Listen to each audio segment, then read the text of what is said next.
the YBA Phenix Fitness 24/7 basketball facility in Rocklin, California. It's Bout That Life Podcast with your host, Coach C. Collins and Coach MJ.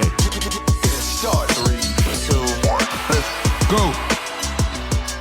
Hey, how you doing? Welcome to Bout That Life Podcast. This is your host, Coach C. Collins, and here we are with another episode to give you guys some insight on basketball life, everything in between. You know, a little bit of free game, a little bit of understanding of how to navigate for your youth athlete the best approach, the best way to do it. Again, if you are listening on the audio side, muchly appreciated. I look at the figures, the numbers all the time, and I am consistently just trying to give you guys not only good guests, but good insight, maybe different perspectives of seeing the game, of understanding the game, anything I could do to help. And I'm going to continue to keep trying to do that. But with all that being said, let's get right to my guest. This is, I think, going to be a really, really good episode for parents listening. This is your episode mainly. This is mainly geared towards you guys. That's why I asked him to come in. I've known him a long time when I was a younger man and watching his son progress to where he is. And of course, I'll leave links for that episode for you guys to check out. And I definitely highly say, check it out because it will bring a lot of things full circle we're going to talk about in this episode.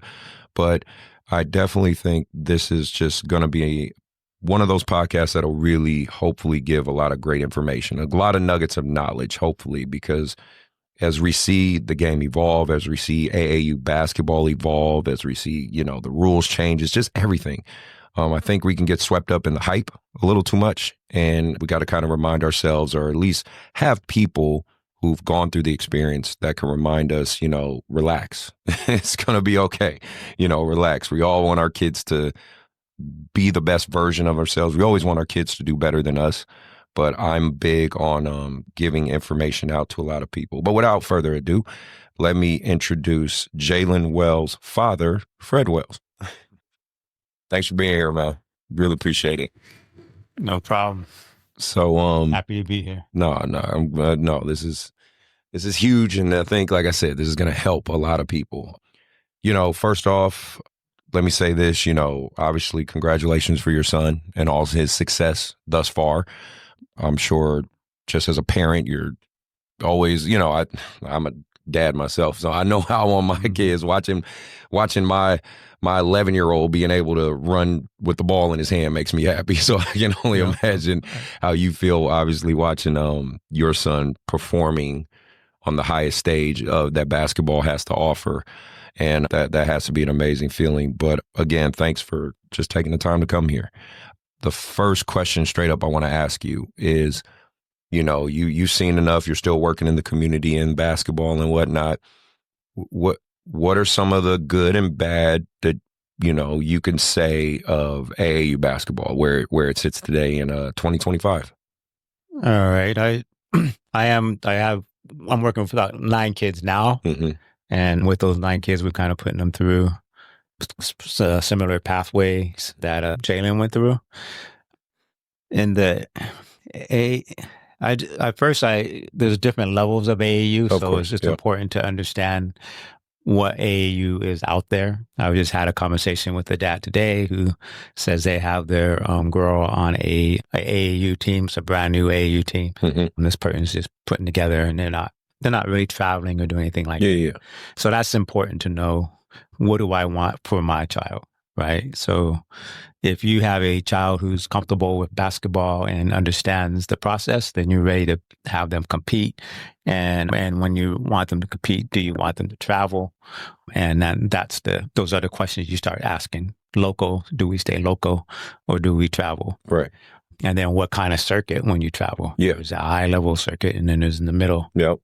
So what I'm doing now is just going out in the community and meeting different people like we met. Mm-hmm. And I kind of watched your program and kind of seeing how you interact with your team and then look at the competition level. There's a lot more to say. Right. No, I get it. Like, I mean, as you're going, like you said, with the kids you have, and obviously looking at Jalen's journey, what are the pros you could take out of this AAU journey? And, maybe, like I said, what are some of the cons you could take out of it? I would say, I don't know. I would more go with your enjoyment is your kid doing something on the court. So that's what you have. They have to do something on the court if they're going to go anywhere, and they got to do something on the court and want to do something on the court if you're going to have fun. Yes. And so we got to get the joy first. So I always say I put them in caps, like just easy caps. And then they dribble and they win a prize or something like that. And they feel good. And then you get them in a rec league, just an easy old rec league. You coach it. You don't even know how to coach. Just coach anyways. And then the kids just run up and down and shoot the ball and they make it and they're happy and everybody's happy. The parents happy. You just want happiness at the beginning. And then you start to see they like to dribble a little more. They're a little comfortable with it. Then that's when you kind of put them in a more competitive league and then see how they respond in that competitive league. And you can look and see how they're getting their playing time. Are they still sitting on the bench or are they getting pulled out? If they're still sitting on the bench, then I say go take them and go get more work. Right. And then you get up to your AAU, you start finding your AAU team, you start looking for, people start asking. Most of the time, AAU teams will find you. Yes, that's true. It's bizarre, but in a way they find you. Right. But basically, you can ask a couple people who are AAU, and people will give you those names, and then you just go out and search that AAU team. Then when you get to the different AAU teams, they all have their spill. And I don't want to be negative or positive, but on the negative, they may give you, I asked someone to offer me tennis shoes and you're going to have all the playing time and you're going to be the greatest kid and you're going to be number one. I went to another AAU team and I went to their first practice and their guy, because they don't know my guy. Yeah. I just came in, brought my guy. Right. And their guy is taking on the whole team. This is practice. Okay. So he's doing dribble, and my son's sitting here wide open, and he just dribble, spin move, all this stuff, and coach is all happy about what this guy's mood is. Right. Instead of teaching the game. There was no teaching, and the rest of us were sideline spectators. Okay. Well, I didn't come to spectate. Right. So you want your son to grab Jalen, we snatched up, and I went to the next AAU, it was a brand new AAU team in Roseville, so we jetted off over there. So that's kind of the game. Okay. That's kind of the positive. So I think that was brought in some of the pros and some of the cons. Once you find your AAU team, the AAU team that fits your child, you're gonna be good. Right. I look for AAU teams that look like they would translate to D1 college. Okay. Right. So I like seeing spacing and movement. And again, that's going to be a little more basketball knowledge to make that decision. But that's how I landed where I landed. Yeah, no doubt. No, and I laugh. I talk about this with even some of my friends. Because remember, sophomore year, I tried to recruit Jalen. And I remember you told me, when we ran into each other at Harwood after the draft and all that, you said it basically came down to Rose City and me, like my program. And obviously Rose City worked out and more power to them. And, shout out to them and their program. But and I don't want to, not to cut you off. No, go ahead. But before I had that conversation, there was that other AAU team, the one I'm talking about. Yeah. That's the one that led me to Rose City. Yeah. And we already had spoken to you. Yeah. So now it was just a decision of... Right. And again, no knock on them. They Brandon and what he does there, they got a good, solid program. They do what they do. Whenever I play against them, it's always good battles. Last year when we played them, they kicked my ass by like 30. But no, much respect. I'm always big on respecting my competitors, right? Yeah. But, it's always funny how life circles that way, that, it was a flip of the coin and maybe he could have played for me, maybe he could have played for them. But again, ultimately it worked out for him.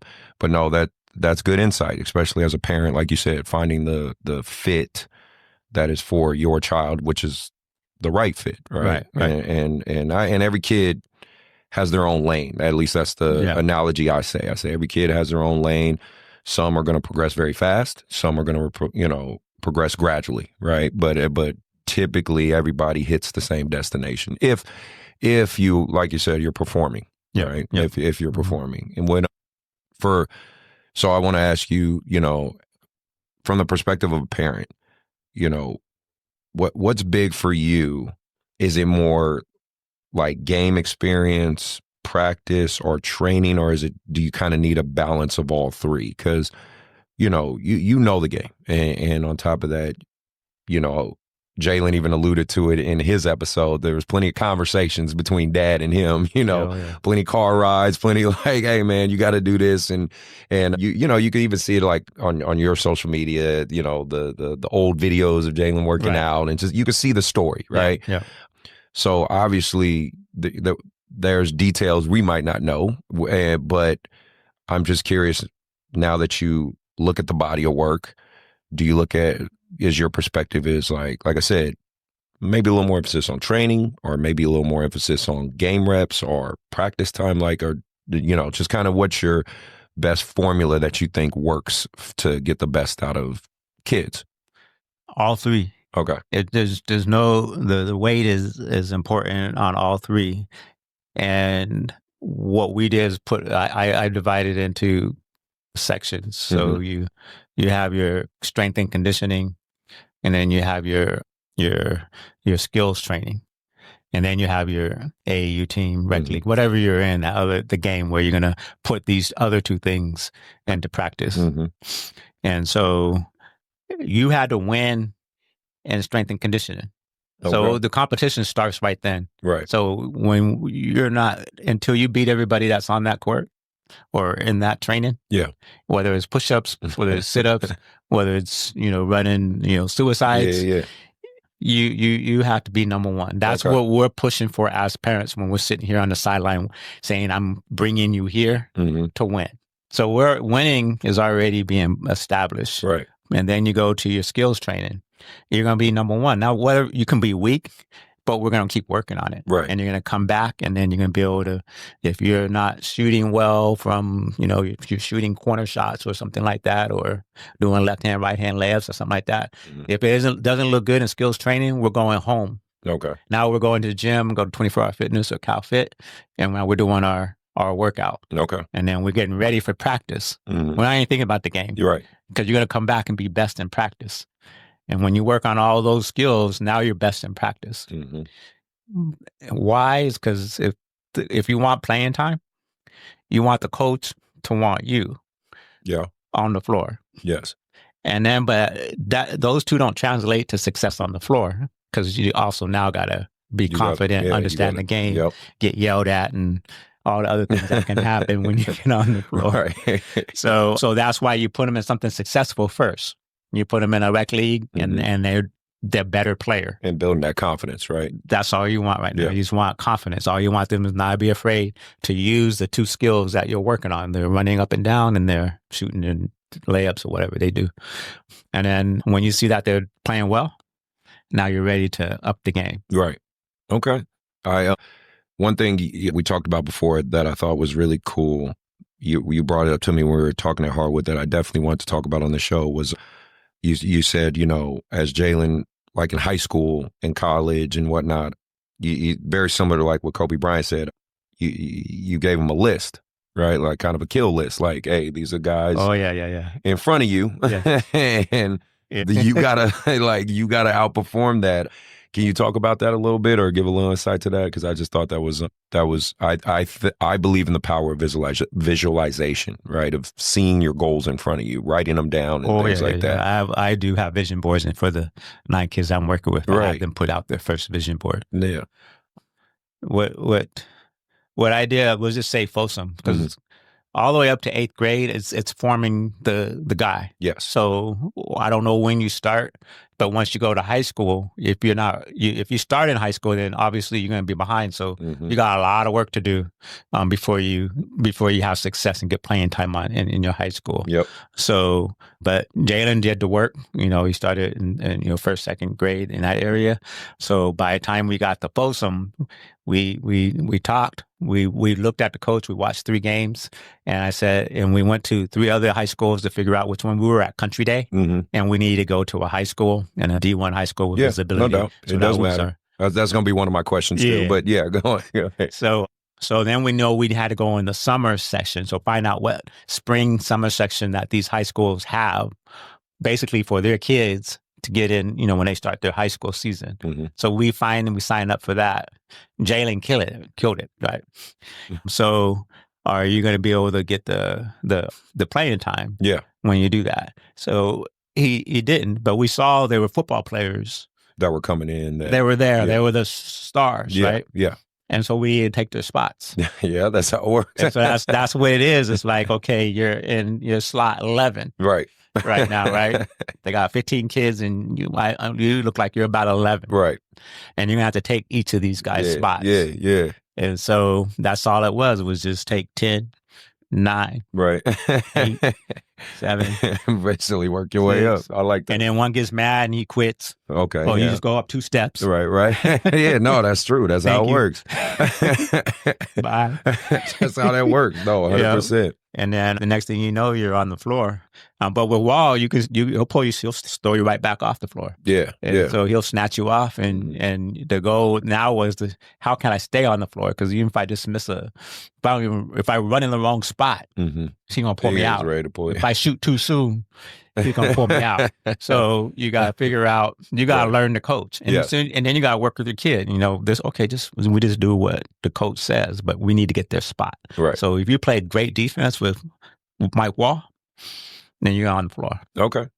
So don't worry about shooting no more. Yeah, that's my philosophy. Don't worry about it. Yeah. Make them get mad at you for not shooting. Right. No, that makes sense. I mean, like, because your son's journey is just really so cool, and he would on the episode he was very transparent about a lot of it, and I think he articulated it very well. It's just saying, hey, I came in as a 5'8" freshman, just trying to fight for the JV spot, right? Then, it didn't really click to him until, senior year, really. Like, I know junior year was solid, but senior year is when it really, like, came together. For those darker days, which I'm sure he had, or, those days of doubt that he had, how did you as a father, maybe keep him encouraged, or give them that extra nudge, like, nah, man, you're not quitting. Like, you know what I mean? How did you go? No nudge. We just put them in other things. Okay. Just kept them playing. Okay. The goal is basketball. Yeah. I love basketball. You find something going on in the community, go. go to your gym in the morning and go beat everybody up. Okay. Take all your anger out on everybody else. Right. And coach, are you ready? Now can I play, coach? And get back to work. And he keeps you on the bench again. You go back out and you go beat up some people again. Okay. Yeah, that's how you do it, and that's how Jalen did it. Okay. No, so he had 2 gym memberships, and then he just heard things in the community, or you found a quick rec league or an AAU that's doing something for the for the weekend. You go on those things. Okay. I mean, obviously, he put in a crazy amount of work. You were there, you saw it. For the parents out there, can you maybe speak on, so they understand, kind of what it really takes, not from just the kid / athlete side. I think that's very understood, that the kid has to work, but I don't think they realize how much the parents have to be invested as well. Yeah. So I just wanted to kind of talk on your side of it as the dad of the NBA player. How much work did you have to put in to kind of help your son's goal? Yeah, so that's funny, because today I had the 9 kids. So I talked to 2 of the parents, and ones that I really like their kids. I think their kids are going to have the opportunity to go far. And then I let them know, okay, we get credit. Yeah. Matter of fact, we get more credit than them sometimes. Yes. And I'm about to tell you why, and I start to explain why. I said, you got to get them to those places. So they got to get their strength and conditioning. You got to get them to the games. You got to get them in the game. And then when they start to get better, you're traveling. And the next thing is your financial journey. There's a financial journey that you need to understand, because there's a lot of money involved in this. And as your kid gets better, do you want your kid to get better? Right. Because they do. Yeah. There's going to be some money. It is a financial investment. So you got the AAU, they got their startup costs, and then they got your flights and your journeys and your food. And do you want to go? So you got to pay for the trips for yourself. They don't pay for you. Yeah. So you have that financial journey. Then you got to build their character, because no one's going to care about you if your kid don't got character. So I'll ask them first about, what do you think of your person's character? I'll ask what their mental toughness, and then what is when they get constructive criticism, how do they react to constructive criticism? What if Miss, I said, my son scored 30 and got 0. That's 0 for 5. Next game, I said, but when I check on my son, he's smiling. Yeah. And I said, so how does your child respond to when they don't have success that day? Right. And so that is you, the parent. That's the parent. You got to bring that up, and then we got to get them on the academic side. Yeah. Because I'm not going to say my kid's going to be D1, though. That's what I'm striving for, is get them into a D1 full scholarship. But they may be D3. I mean, it's okay D3, because if you have a 4.5 average of GPA, they'll find the scholarships to minimize your costs into a D3. Yep. And so that's pretty much the drive for my son. I know now there's some new wrinkles because of the JUCO rule. Yeah, the JUCO rule. But before that, that's what we had to run against. And that's the parent. And both parents. Yeah. If you got your parents separated, you guys got to come together. You got to come together on this journey. And I know of people who have separate, and and when they have the discussions, that's part of why they don't take your kid. Right. So it's a rough one for the parents. It's not easy. If you guys are together, well, thank God, my wife and I, it didn't matter if we weren't together on everything else. Yeah. The one thing we were together on was Jalen's journey. Yeah. Yeah. So no, that makes sense. It makes a lot of sense. I mean, and you know, like I said at the beginning of the show, I think parents need to hear this episode because, you know, everyone now, and as Jalen is doing better and better and better, they see the final product. Right. They just don't know all the steps. and all the stuff in the dark. Yeah, and that's kind of why I'm really glad you're here, because I think you can offer that insight so parents can really understand. Like here's just a pretty good question, and just off the top of my head, like, how many hours would you say Jalen has spent in that gym working on his craft? Like, you know, it's you give me a ballpark range. What do you think? Yeah, so you got to think about the age. If they're young, then in elementary school, then it's not going to be as long. Right. But as they get toward that teenager, they're living in the gym. They're not even coming home half the time. They're going to a gym. Right. They're going to the street to shoot some balls. I like to say, I always tell people to get gym memberships so you can get them into the gym. Get them in there, yep. But you teach them first how to work the gym. So I give them the circuit, show them what we do, and I might do it with them. Yeah. And then when you do it with them, then this is how they do it. So now when they come in by themselves, that they're doing those same things. What age would you think is where the athlete needs to take over? You know, because parents, we got to push it first, right? Because you know, your 8-year-old's not going to drive himself to the gym But I'm like, at what age do you think it has to be you, or this ain't gonna happen? You know what I mean? What age do you think is kind of that sweet spot? Yeah, I'm gonna say it varies, because I have one son that we pretty much had to keep a little prod on him almost the entire time. Right. Funny how that works, right? Our kids are so different. Yeah. And Jalen, I gave him the keys to the car. Yeah. At 16, and he was just at. It was in one spot. Right, it was at a gym. It wasn't that gym; it was the other gym. Okay, but it only drove to the gym.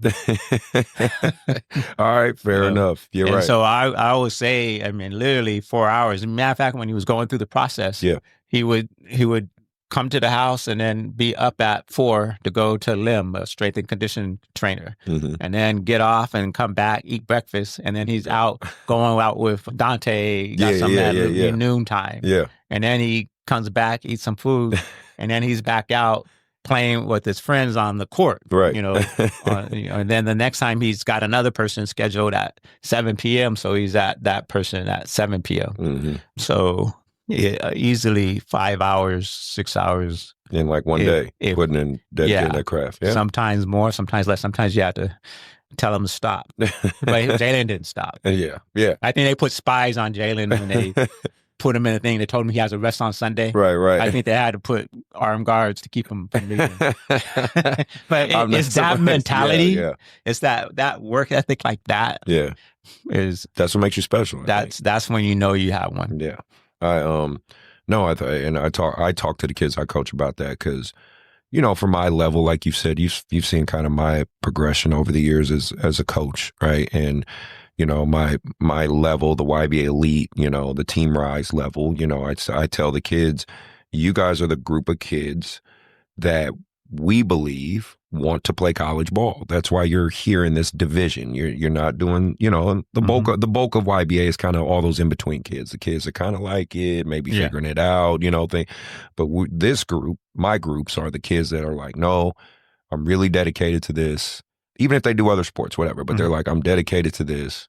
I potentially want to be a high level varsity player to eventually maybe be a high level college player, right? Yep. And I talked to the parents about this. I said, it's your journey just as much as theirs.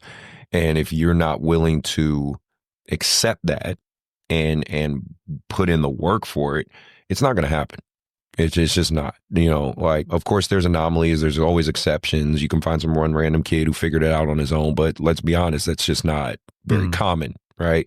The parents, usually that kid that's the anomaly pulled their parents in. Yes. Very They're the much ones so. that made their, say, come on, Mom, come on, Dad. I need to go to the gym. And now it's like, and it's amazing to me because the kids have so many more resources now, especially because of the popularity of basketball right now. I personally think the community is thriving in basketball. The culture needs to be, checked a little bit, but the community itself is really big and growing. Yeah. So you got, shooting machines everywhere, gym access everywhere, like, all this stuff. I didn't even grow up with this stuff. You know what I mean? Like, so I tell kids, you really don't have any excuse anymore. It's just really comes down to, do you want to do this? And if it's like, listen, if you just like basketball and you just want to play it to have fun and be a part of something, I'm totally with that. I don't got no problem with it. But that's not who I speak to. Yeah. I'm trying to speak to the kid that looks at your son and goes, I want to be that one day. Right. And I just tell him, okay, well, that roadmap is hard. because you have all these things, and it happens with everything, technology, everything else, is that there's a lot of that. So information in my day was hard to get, and it's hard. It took days for it to get there, that type of thing.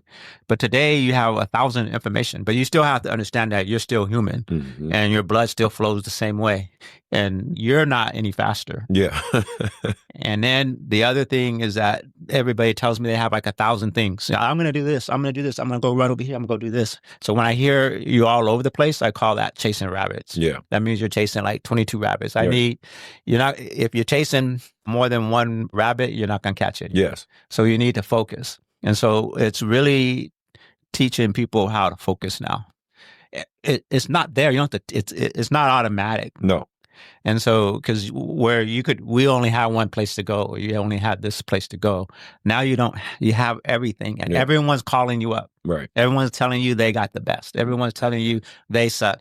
Right. All that stuff. You hear all the negative for everywhere. Yeah. That is why it's hard to be a parent too, because you got to sift all that stuff and filter all that out and get that to where am I going? Where am I going to get my results?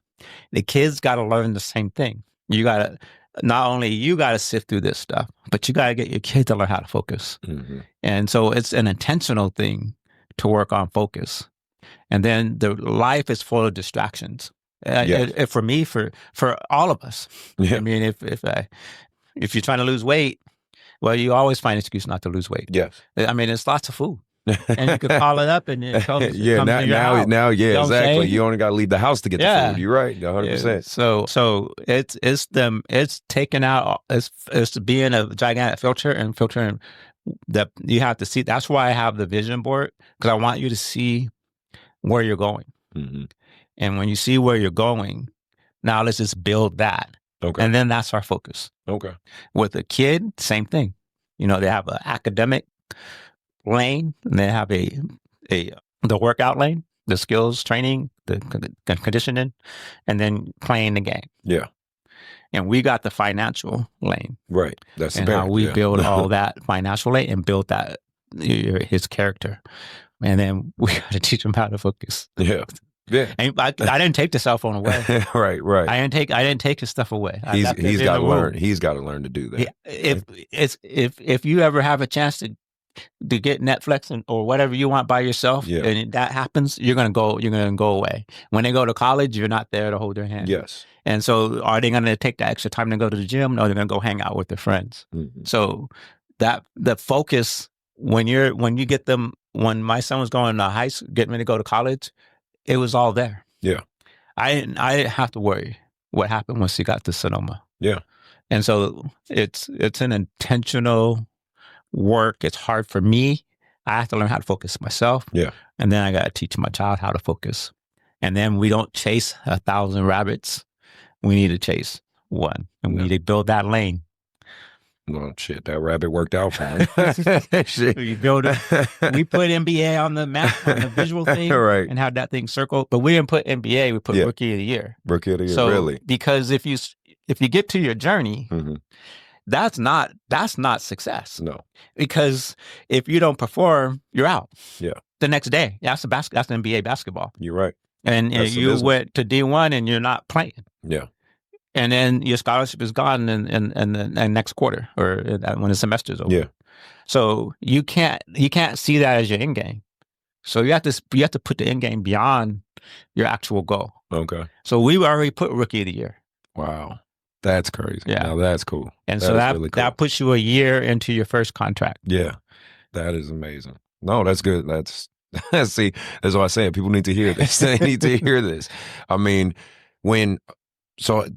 before we move to some of the other points, I did want to talk about his AAU journey, because obviously my side of the show mainly geared towards AAU. Obviously, I talk high school basketball too, because I know all the coaches in my area, in this area, and I believe to a degree they all kind of know who I am too. Yep. But, I know Mike Wall, and I know, I want to say me and him are kind of a cut from the same cloth. He's a tough coach, you know what I mean? Yeah, he's been doing it a long time. He's been doing it a long time. Had some players come out of Folsom that are clearly successful. But you throw that in conjunction working with Rose City and what they did for him on the AAU platforms and, creating your own lane. That's what Jalen did. He created his own lane. Yeah. Like I said, he talked about in the episode, he said he had 2 schools looking at him. Sonoma State obviously be one of them. He went there. He didn't go right off the bat and get a full ride. He had to prove himself and work and all that stuff. As a dad being right, by his side during all that, like what kind of tidbits or maybe advice did you offer him or talk to him about, like when he's sitting down, I'm assuming, or I'm guessing at some point he sat down, Dad, I think I want to go to Sonoma State. Mm-hmm. And it's like, what did you say? Were you just like, good job? Just curious your outlook. When it came to the decision process, it was always A and B. So B is you have to go. I can't stand people going to school and telling about all their certificates. Yeah.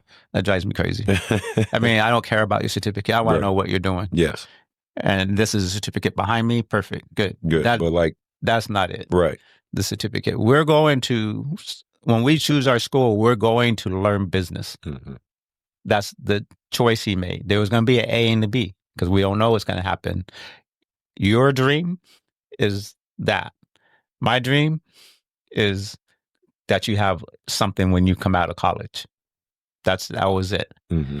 And so when we had the 2 dreams, he had to meet so he actually spoke to the business dean. Okay.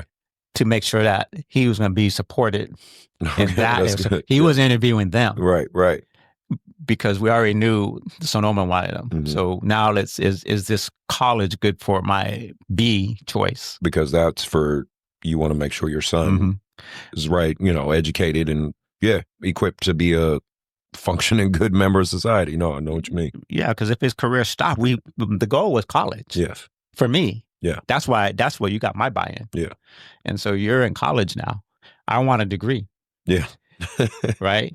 That was like my mom. Yeah. That's what we want. Right. And so you'll walk out and something were to happen at that stage, we're still okay, this is over. Let's finish this. And what are we going to do here? You got to be ready to pick them up. Okay. If this doesn't work out, you got to be ready for the next pickup. Because parents are, but if you throw in everything, you jump in with them on this one thing and it fails, then you're angry. I see some of them. They're angry. They look at you like they're mad at you. But it's like, I didn't put all mine in one basket. Right. We went over here too. He made it.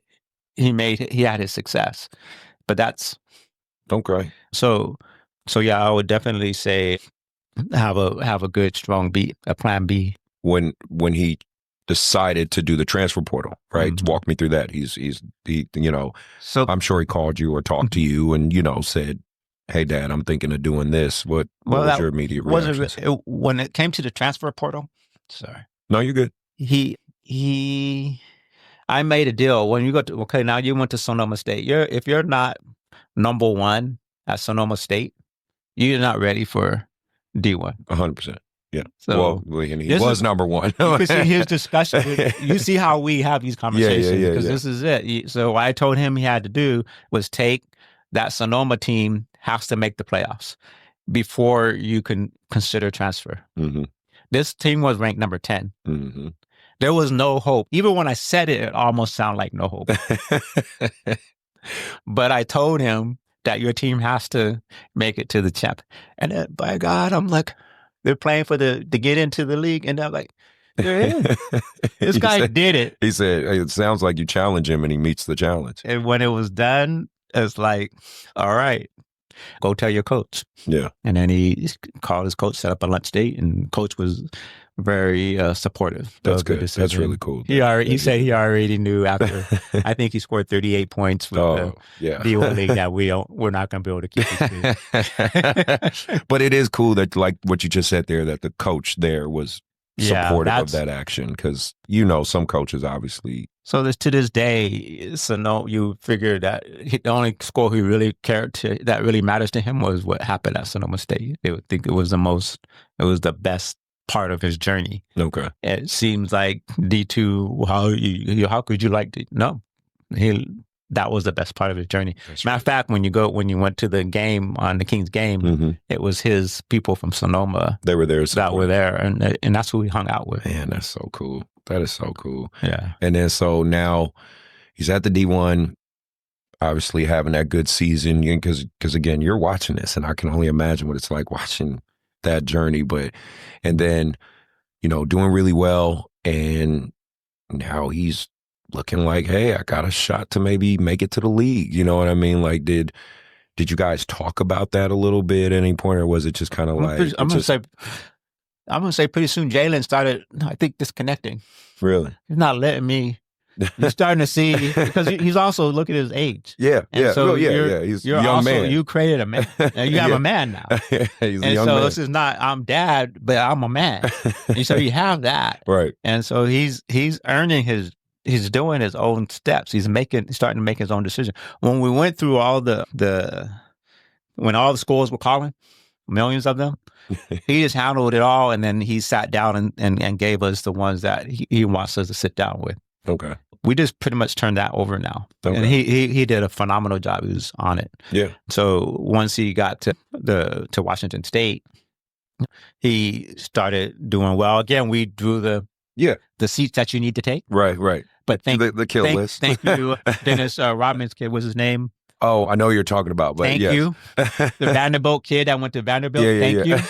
And then there's two kids. One went to the NBA, and another one tried to get in. Right. Thank you, because that was 4 spots. Right. That was eliminated, and so we only had 2 more spots to go. There you go.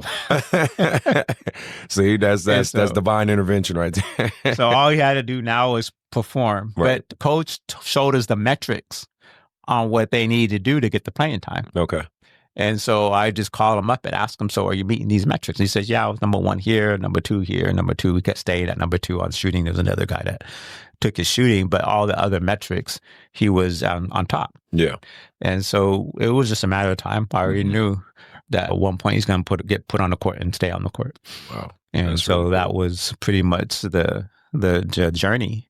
And then when it came to the NBA thing, that's just him now starting to feel himself.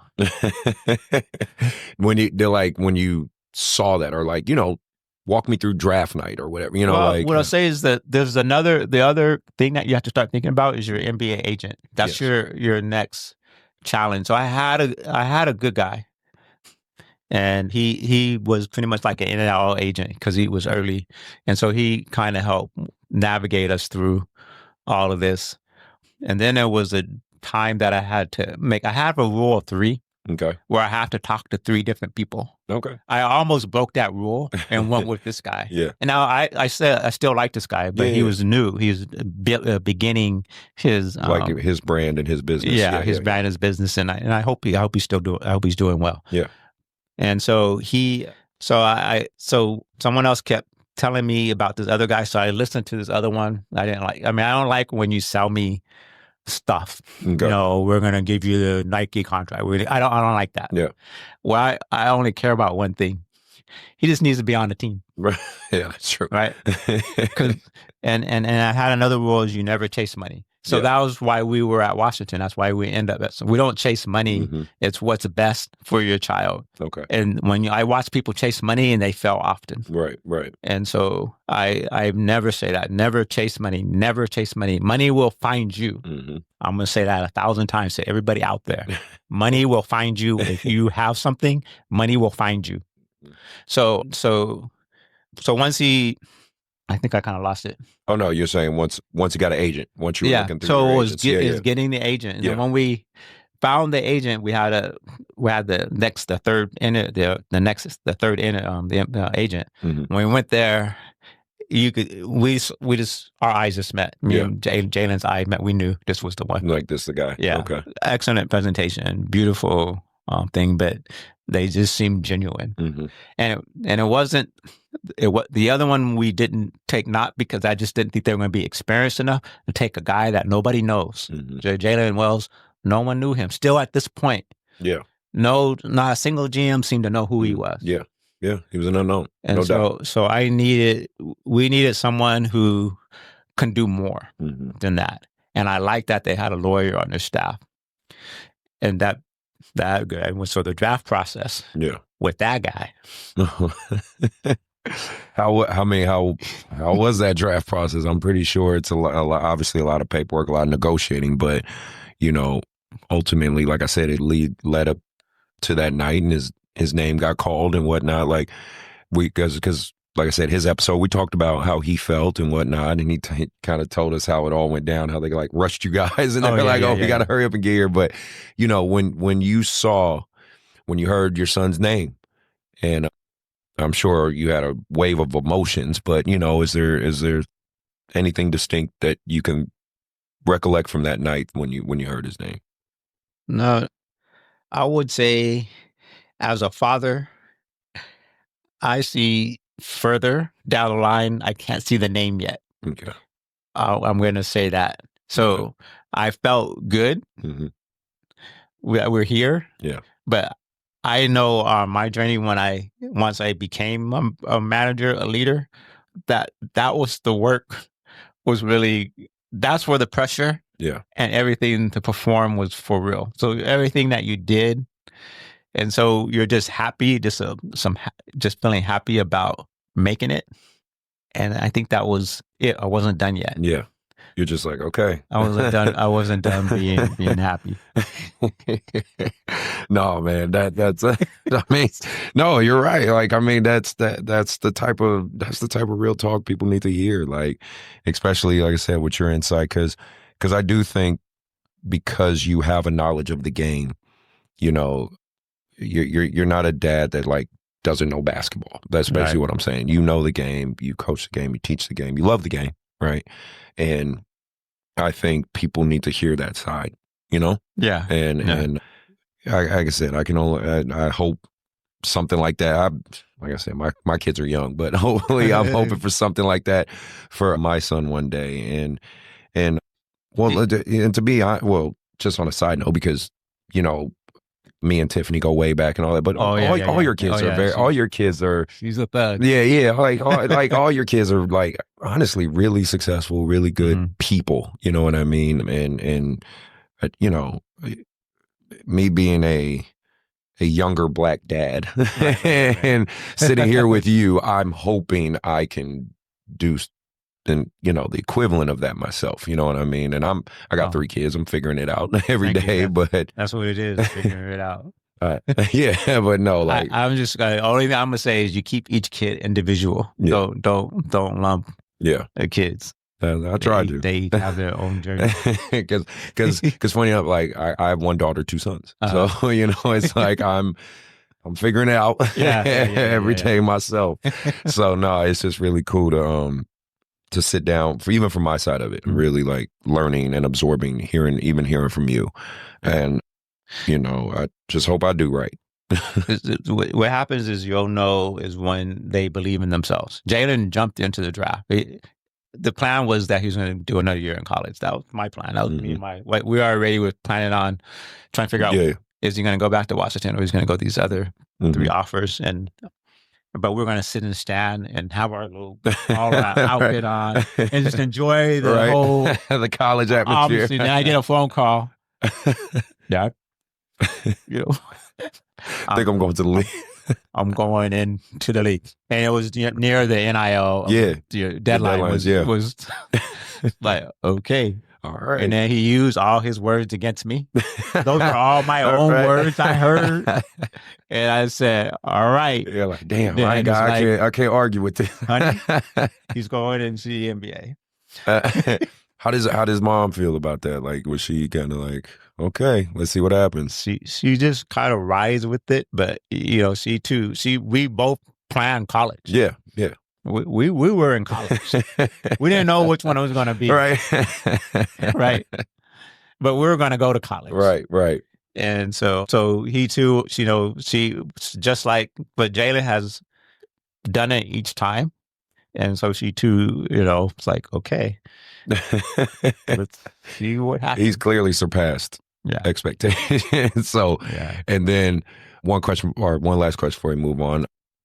I wanted to, if you can just give, and I think you spoke to this kind of to a degree already, but I just want to ask straight up, what's the number one word of advice you can give to, parents and athletes on what's best for this journey, right? Because I know you spoke on it, like put them in the right culture, right atmosphere, let them enjoy the game, whatnot. But like, what's your number one thing? Like you're sitting down with a mom and you say, or a dad, and you're like, hey, you got to do this. You know what I mean? You have to do this. This is the number one thing in order to help your child have success. What would you pinpoint that as? It's just hard to say, but I'm going to say as a parent that you believe in their dream. It doesn't, when you talk about all my kids, I believed in their dream. Yeah. So it's that dream and that it comes out genuine. It's going to happen. Yeah. I'm here for you. So if I want to say that whatever their dream is, be behind it. Okay. Don't say that they can't. Don't be negative. Be behind that dream. He never believed that we didn't think he could make it. He knew, or you're like you said, your kids always felt like they always believe they're gonna make it. What advice would you have for a young athlete that looks at, they might hear the show and go, man, how do I potentially get to that level or whatever? What would that number one thing be maybe? Well, I'm going to say 2, because you can't skip character. Your character has to be right. Okay. These guys care about character. Yeah. Every level. So Sonoma cared about, the D1 cared about, and then the Memphis couldn't believe his character could really be his character. Yeah. They said they had to call back 3 or 4 times to coach Sonoma because I can't believe you got to tell me something that this kid did wrong. No, right? and legitimately, just like I said, not cut you off, but I just got to speak on that. Jalen really is just a good young man.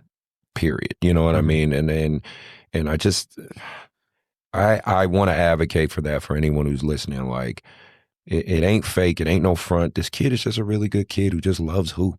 You know what I mean? I just don't know the way to put it. Thing. It's going to be work ethic. And so when you say the other word, but you can't separate the two. Mm-hmm. And so you got to have a character, but you got to have the work ethic. The work ethic, everyone's they're already telling you your son's at the gym again. Yeah. He's got to come out there. I got to go do this. I got to go stretch. He has a stretching routine. He hasn't this ethic. Matter of fact, we had to wait 15 minutes to do the Nike contract thing. Yeah. Because he had to go drive to the gym to get on the bike. So Before and then he's doing his Nike contract conversation on the bike. But we all had to hold 15 minutes while he can get to the gym. That's great, man. That tells you. Yeah. And so if you want it, I don't know that's how all these other kids are that are making it, but I'm going to tell you, with Jalen, work ethic, like I said, he was supposed to rest on Sunday. They had to probably put security guards on Sunday because he was looking for a gym. That's how serious he is about That's how serious. All right. He is about that. So work ethic is you instill that as a parent right from the beginning. I got my little 5-year-old.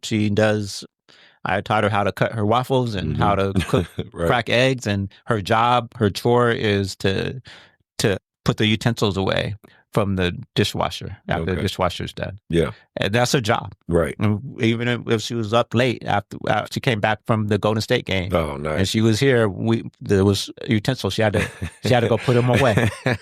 So you start the work ethic right now when they're young, way before they tell you their dream. Yeah. I like that a lot. Well, let me move on to the next topic. We're here on for hot takes. And let's talk a little bit of NBA, right? Obviously, because Jalen had a huge game here back at his hometown. But before we get to that part, I always ask this of all my guests. What is your top 5 of all-time players? Doesn't matter by position or whatever. It's your top 5 NBA players. MJ, LeBron, whatever. But give me your top 5. MJ, the dude. Yeah, he's the GOAT. I agree with you. I know people gonna have the LeBron and Kobe argument. Love Kobe, but MJ's the GOAT. Yeah, and then Kobe number 2 because Kobe is the same as Michael. When I say, to me, a GOAT is the guy that you're gonna put the ball in and he's gonna score. I don't care if all 5 of them are gonna come after him. Well, I think he can stop. I don't think LeBron can do it. Right. I think I would killer mindset. I still be afraid of MJ and Kobe, right? So those 2, and then I like Magic Johnson because I love people who can share the ball. Yep. I think I don't know why today's point guards don't think that assist is the number I want to look at. I know. It drives me nuts. I was going to talk to you about that. Oh, God. It's assist. Assist. That's what you do as a point guard. Right. You can score. That's nice. Right. It's nice. You always can score. Assist. Yep. Please get your team involved. And if you got to score, 20 like Chris Paul has to sometimes, then go ahead and score that 20, 30 points. It's okay. Yeah. But only when you need to. Mm-hmm. So I like the Magic. I like Shaq. And then Dwayne Wade. Okay, Dwayne Wade. Nice. And the reason why I like Dwayne Wade is because no one gives him credit. This is a little guard with no real support. Yeah. Mourning, and Shaq takes him to the championship. No one else had that kind of support. And it was a coach that no one believed in. Right. You just had Pat Riley as GM. Mm-hmm. I think Pat Riley was the coach, I think, at that time. No, yeah, he was. Yeah. He was the coach. But there you go. Yeah. So you put that group. So that's why I use Dwayne Wade. Dwayne Wade is the man. I like that. No, game thing, you can't argue with Dwayne Wade's resume and what he did for the Heat culture. So and he was able to give up his position to let LeBron have his exactly. thing. I'm all good. Just give me the ball when you need me. All right, that's a good top 5. So let's talk about the Kings game. And for people listening or checking out on YouTube, Jalen and the Memphis came out here. That was Friday, right? Yeah. It was Friday, and they came to the Kings, played the Kings. And was that Jalen's first game back, or had he already? Yeah, that was his first. He played Sacramento Kings at home. Yeah, but that was his first like Sacramento or his homecoming, but his away game with them, and he didn't disappoint. Obviously, he dropped 30 points. I didn't see the rest of his stats, but I think didn't he have like 6 or 7 rebounds or something like that? Yeah, I think it was 36 and 4. Yeah, like so he had obviously a really good stat line and no turnovers. Yeah, and what people and this is obviously people outside of Sacramento I'm speaking to. What you also guys won't know is like, they had an article about it, but there was like 150 or 200 people there to support him, waiting to see him. And I thought the really, really cool part was they said he like stayed after as long as he could and was taking pictures and signing autographs and just all that cool stuff. Like, can you speak about sitting in the stands, watching your son on that stage, watching him interact with the fans, watching, like you said, this young man you raised doing all that, what was going through your mind and your feelings about it? It's hard to, you shouldn't say that to me. Because I'm still like, I'm watching what you're doing. Right. So still. That's your baby, how man. you shooting, well, you defending well. Right. You said still critiquing it. You're putting your part in defense and running the floor and doing you're the still loose being balls. coach. Yeah. That don't go away. Right. And so I'm watching all that. Right. And it was nice. I was very happy for him that he got to perform the way he needed to perform in front of all the people that support him. So I'm glad. We always said the fan is, no matter where else, it's the fans. That's why we're here. Okay. Your job is to perform for the fans. The fans pay. I don't like paying that $300, $400 ticket. Mm-hmm. So when I come to my team, I want my team to win. Mm-hmm. And I need them to look like they're going to try to win. Yes. And then I need my player to perform. That's what I want. Okay. I mean, I get to be angry with him when he doesn't, but that's the fan. Yeah. Right. And then when you got kids, they're looking up to you. Yeah. You have to address them. Yeah. You have to address them. For me, all the people that I work with supported me starting once I started looking for real at Washington, when I went to Washington State. Mm-hmm. And they put on the Washington State clothes. I went to a meeting. I was late. I'm almost never late, but I was late that day. Right. I walk in and they all have on the Washington State shirt. Man, that had to be so cool. That was awesome. So, and they all of them showed up that night. So he had like a line of people. Yeah, I saw the photos. That was crazy. Is there anything you want to say to the Sacramento community themselves for, being, a village for your son? Oh yeah, I appreciate all the mentors, all the people, and I've been calling some of them already for being there. Shout out, to Dante. Dennis Bruner kind of started. I saw back in the day, AD. I saw like Marcus Kirkland was there. Shine, Danielle was there. Shine. Gus was there too, I think, right? Or I didn't see Gus. He may have been there, but I didn't see but him. I'm just saying, like, he's all those people in his life were. Yeah. No. So I really appreciate it. I appreciate it for my son to see that his town was here for him. Yeah. And he's there for SAC. Yeah. He wanted to stay in SAC.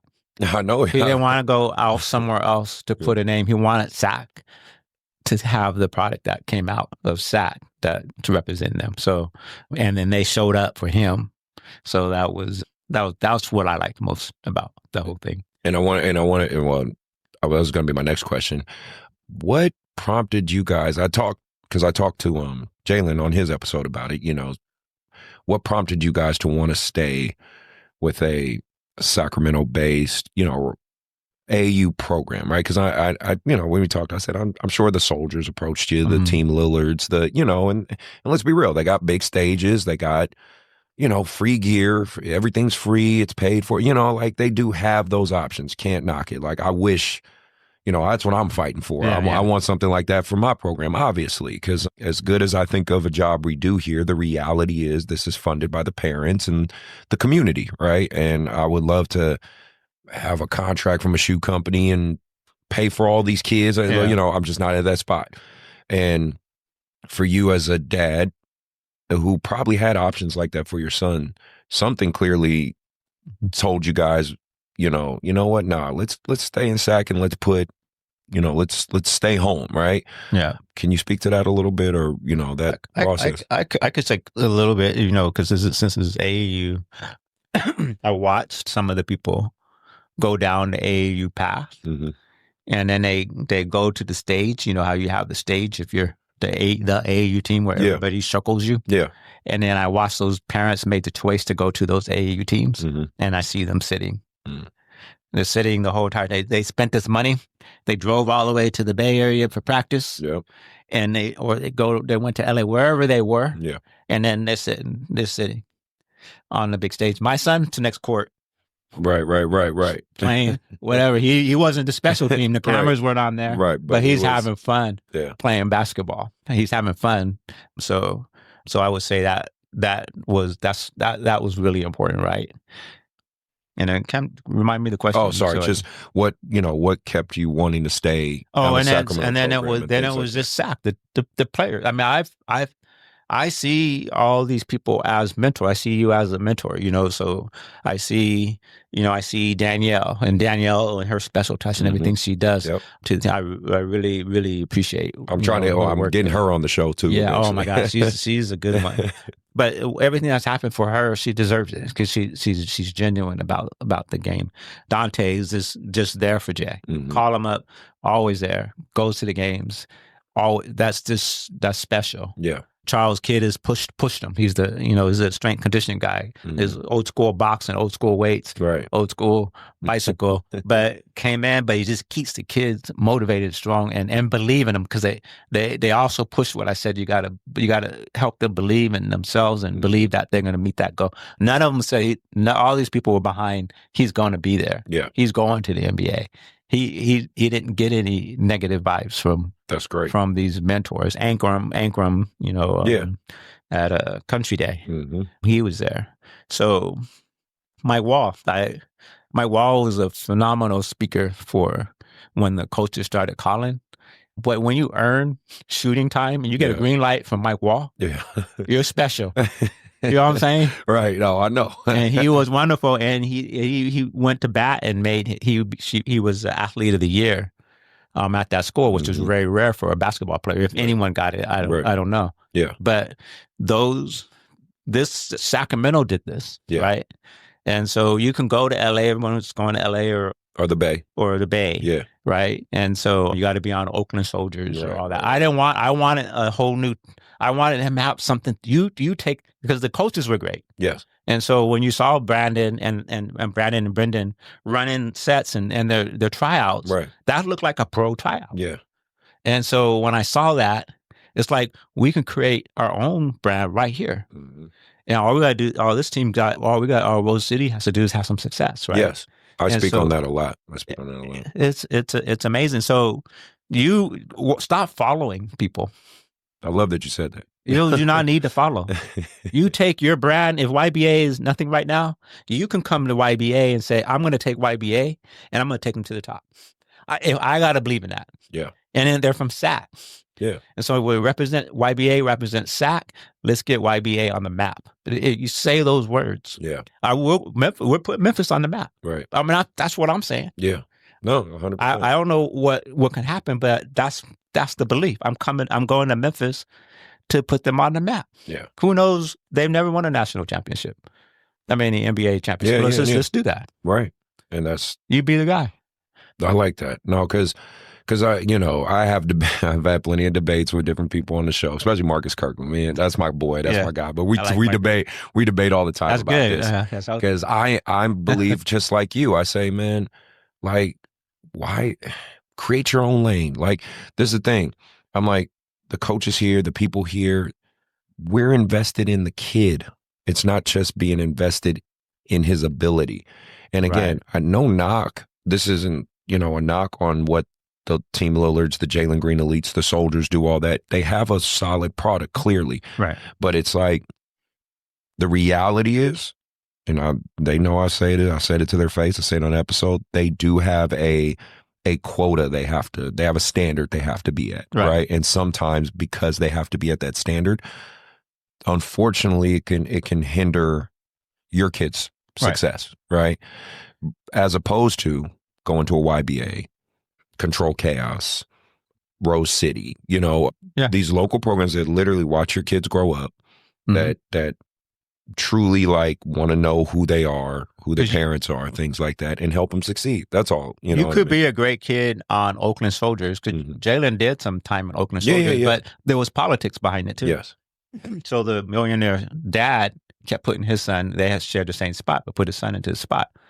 Again, I just don't get into the politics and stuff. You just do your thing. I'm here. He gave us free trips, and we got great food. So I was enjoying, just mini vacation. But when that season was done, we went back home and came back here to SAC, because great players, it was always ignored. It's still ignored. You got to go be a great player where you can exceed. So why go to Oakland Soldiers where they only care about the first 6? You could be you might be the best player, but you're number 10. You don't know them. You're newer, or you're not fancy, or whatever they like. Why do that? Why please that? I'm gonna go put my own show on. And Jalen's not fancy. No, he's boring. But he's efficient. But you know what I'm saying? But he don't got all this blah, blah, blah, blah. And so you got to put him somewhere else, right? Because they want all this bang, bang, bang. They think that has to, no, you don't. You just got to make baskets. Yeah. No, you're 100% correct. And stop your man from getting there. Yeah. And it's like you said, like that top 5 or 6 on the Soldiers, on Team Lillard, and any of these fully 3 SSB, those kids are phenomenal. You know what I mean? They are the ranked kids, whatever. Yeah. So it's like, okay, if you're 7, 8, 9, okay, you might be really, really good, but it's really hard to see because you can't get on the court.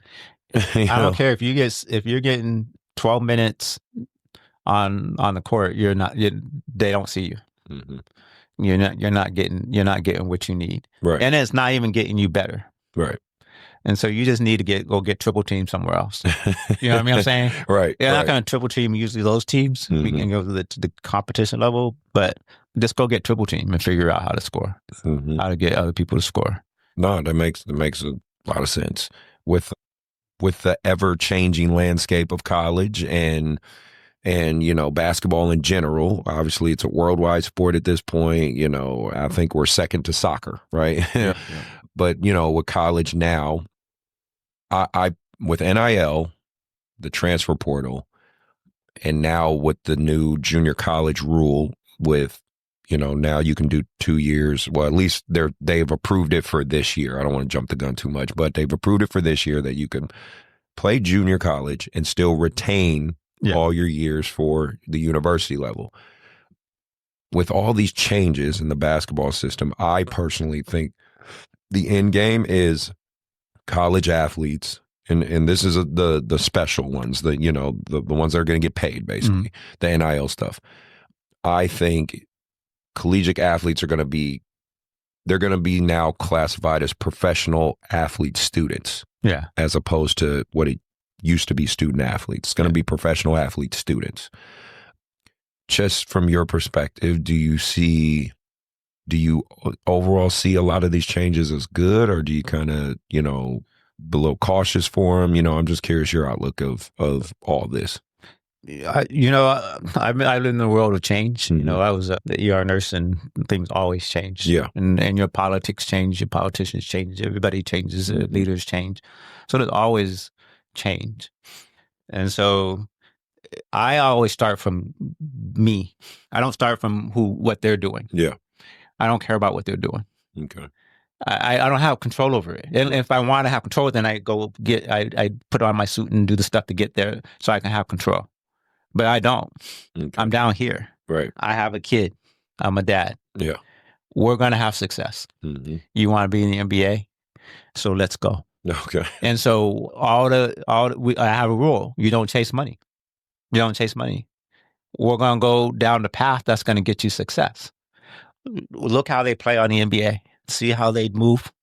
What they call that? Position offense? I don't know. Right. Positionless offense? Yeah. I don't know. But this is what we need to get to. The way they're playing. I don't care about that. Now, can I put them in front of some people who are good? Yeah. I got to get him good and then put him in front of some people that are good. I don't care we didn't know what the NIL check was going to be. Yeah. And he didn't get much of one. Right. But we didn't care. He didn't ask about the NIL. Mm-hmm. It was never a question. We went to Washington State. he believed in himself. There was $2 million offers left on the table. Really? Okay. Several. Okay. That's He didn't care about the $1 million that's what he used against me. So I don't care about that. We don't chase money. He didn't use the word, but we don't chase money. We don't chase money. And I was for that. Yeah. I mean, I love when he said that, right? Yeah. And so as a coach, we got to navigate in the NIL world. So if I'm an NIL, if I have players, then you're going to have to take the time, just like me with my team of nurses. And I want them to want to work. I want them to meet the goals. Let's get safe, quality care to every patient. Let's get them through the door. Let's just do that. I don't care all the rules behind that. I got a team that I need to win with. You leave, I got come on in, next guy, because I'm going to be a coach. Yeah. I'm going to train my team to win. Next guy. That's why I kind of like Memphis right now, because all these guys are hurt and they come in and play. Yeah. People are mad that they lost to Golden State Warriors, but they had 3 workers. They played 3 workers that day. Yeah. There was only 9 people ready to suit up. All right. And and 3 of them are rookies. You're not gonna. You shouldn't win. If you do win, then that's great. Crazy, that's a bonus, right? but yeah. you know. And then Jalen's 0 for 5. You ain't gonna win if he's 0 for 5. That's true. That's your only other starter. He's 0 for 5. You ain't gonna win. So, but you can't. I mean, that's what you got. You just got to figure it out and kind of navigate the landscape, right? Yeah. So don't get caught up in that kind of game. It just wastes your brain. Let's just go to the gym and let's do something, right? Do you think it's good though that kids might be getting like more years of potential basketball? I do like the because of JUCO college. Because I didn't like the JUCO route because kids don't really cares about nothing. It's hard to put a good team on a JUCO level, but now I think you could. Yes. So I think the advantage is now you can go to Sac City and get a good coaching system and put things in place. And now these kids can or be willing to play together because they didn't lose. They're not lose their eligibility. Yeah. Right? Yeah. And so now they can go get a 4-year college. And now you get all 4 years. And you'll get a competitive. Still can get a competitive person for our NBA because our NBA needs great players. Yeah. To success. So it's when you can elevate the level and knowing we're playing in that game, you'll have success. You just got to be a better coach. Yeah. Yeah. You got to change your style. And I was going to say, like, JUCO is going to be, JUCO spots are now about to be extremely competitive. You know what I mean? Yeah. Like, where maybe let's say pre-pandemic, right? Pre-COVID, like where kids felt like, oh, I'm just going to settle for JUCO. You know what I mean? Now it's like, no, you ain't settling. Yeah, you might not get it. Yeah, you might not get that. So there's that disadvantage because if you love basketball, you could at least play JUCO. Yeah.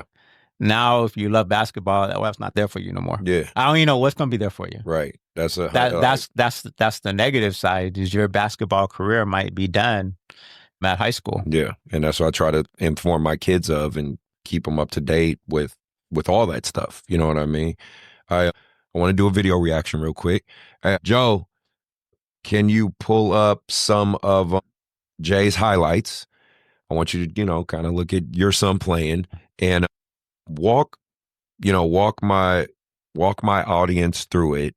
When you're watching your son perform, do these things, just play good basketball. What are you thinking, as a dad, as / coach, / critic, but like, I kind of wanted people to kind of get in real time Pops watching his son play in the NBA. So yeah, Joe, whenever you could pull that up or some, quick few minutes of highlights. Here, turn this volume up. For Jalen. Great two-lane basketball game. Oh, the rim. The rim on this end, on the Grizzlies end. I remember that. 62. Okay. Like you said, simple. Yeah. Look at player, isn't he? Wells just look like a seasoned. It's nice to see him. Sometimes just go ahead. If you're feeling it, take it. Right. And now off the bounce, he drives, he hits, he's fouled. Yeah. Goes to the in and out dribble. And these are things like I'm sure you worked on them with, and you're like, watching it. And I'm happy that he's not just shooting a 3. On the court. Because Jalen really Jalen wasn't a Wells three-point comes to shooter the touch. first. He was actually a driver, Slasher. passer, midi All type shooter. And I think that if you're going to become a regular 30-point scorer in the league, you're going to need to have all three. You got to be able to shoot at all three levels. But when you can shoot with the hand in the face like that, Yeah. Pretty good. yeah, son. There you go. Ooh, wow. Yeah. 5 of 17 here in the third quarter. All right. There you go. Yeah. What you do? Okay. I wanted to see you dunk it. Right, right. Dads are never happy, so you had to. Yep, you had to dunk it. You had to dunk that one. But it's a basket. I'm going to take it. I'm not going to just give it up. Okay. Able to retain possession. Great pass. Line by Great Wells. pass. Phenomenal He's pass. I fellow sucked rookie. in too. Get that Give all it to my day. man, my other Great fellow pass. rookie. Yep. Bam. We tried And he's really surprising a lot of people too. He's playing well. Gonna be my rookie of the year competition. Yep. Playing defense. Playing defense. I can't get this thing all right. What? Oh, here. They're already at 10 here with My tricky one. It's all right. It's all I see you good. set me up. a lot of time left in this first Thanks, half.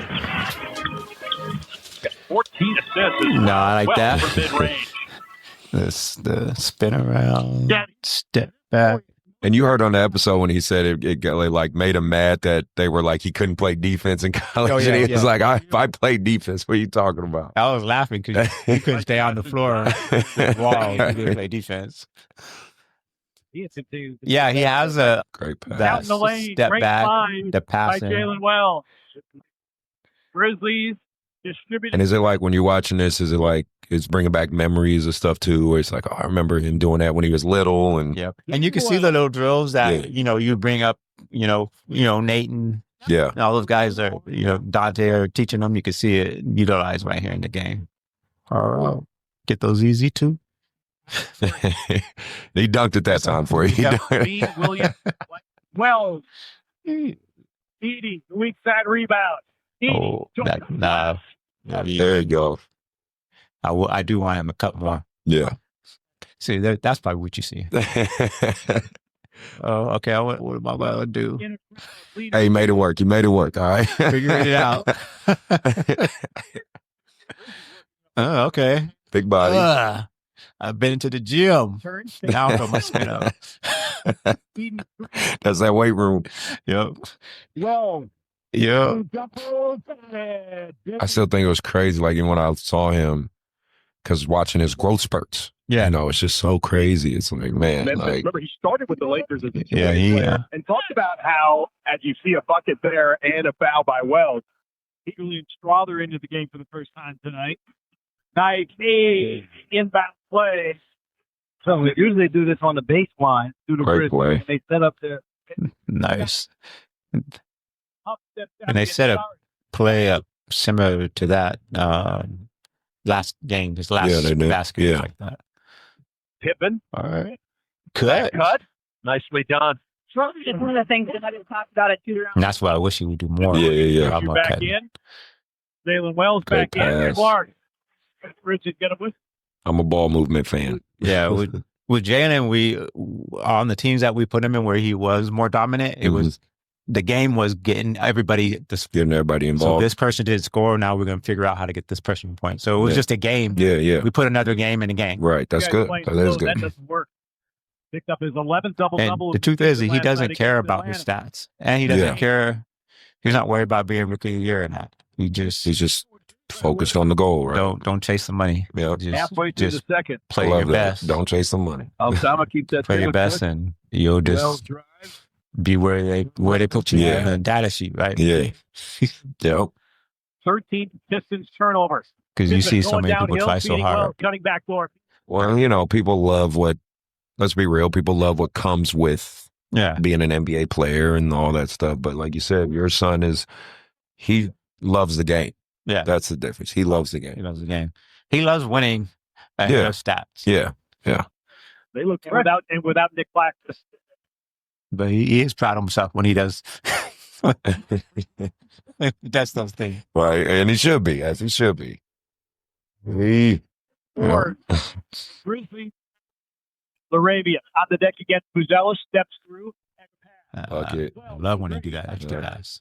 What I love about your son that people might not be noticing on the highlights, immediately ready to play defense after he scores or after the play. He's like right on it. And I try to tell my kids that I coach, like, you have to do that. Like, you have to be ready. Like, get down the floor because spacing is so key. And Marcus Smart. Morant against Williams. Got the step. Sets up Jalen Wells for three. Go! 1 point game with 2.1. Court. Thomas. All right, Joe, you can stop it. Arabia. Step back three. So, we watched that, talked about it, but just, you just speak on a little, your last comment about it. But like, when you see that, you watch that, you're watching these highlights, what are your thoughts overall? What do you think? What are you feeling? Just again, it's got to be pretty cool and surreal to watch your son living his dream in real time. Mm-hmm. It's just, you just see the whole work. You can just see the journey. That's what you do see. You lay back and when he did get the NBA, you just reflect on the journey. You see the whole journey. And so when you see him using the different skills in the game, you see the journey, and he's doing it against the people that, you were watching on TV last week. Yeah. Now you're in front of them, right, living your dream. This is what you want. And as a father, this is not even an NBA thing. So people always say, I'm proud of each kid. Yeah. What they did, because they got to where they wanted to go, and they do well. They perform well. And when you live where you were trying to work, I put my work here, and I'm having success here. Mm-hmm. And so just watching him have the success that we talked about, our goal was 3 level, that you could score at all 3 levels, that you're going to be a top man defender, and we got to work on our team defender, but you're going to play man, because that's in the NBA, that's what it was a lot earlier. When you first started, it was man, hardcore man. Yeah. Right? So all of it that we put in place, you just watch it and unfold. And now you just hope they just have the confidence, that, you belong here. And that's the conversation now we'll just have now. You belong here. Your work, this is what it was all for. Yeah. This is yours. This is not, you don't have to say, they call you rookie. Yeah. But this is your place. You earned it. I want to frame this question. Hopefully, I want to say this. Like, I think the way you are as a man, and the way in which you handle all of this is extremely humble and extremely profound. Because obviously you have like the polar opposites, right? Let's say LeVar Ball, right? Uh-huh. You could be the LeVar Ball and be like, look at my son and blah, blah, blah. Like, but you don't move like that, and I know, and I think that's just who you are in your character, right? Yeah. I said, let them have all of it. Yeah, that's what I was going to say. They can have all of it. That's what I was going to say. We're going to be working right out here in the background. Like, overall, how do you manage it? Because you put your Facebook posts and all that, and and I get it. You're just like, hey man, my son's doing great, proud of him. Yeah, all your kids, but it's like, how do you keep that level of control for yourself? You know what I mean? How have you been able to kind of stay? Because I think through this entire process from your son and his journey, you've been extremely humble about it, and I just wonder how. Like, you know what I mean? Because I do think it's very easy to kind of get swept up in your kid's success and, kind of try to attach yourself right to it. But you, man, you're the opposite. I remind them that this year when they asked me, I said, no, I retired this year. Yeah. He's in the NBA, I know, but I retired this year on December 10th. I did see that. That's important. I did see that on your Facebook post. They did celebrate your retirement. You're like, hey, I'm still here. So there's a competition, but then there's have the success. So we're competing. There was a day, because I never let my kids beat me.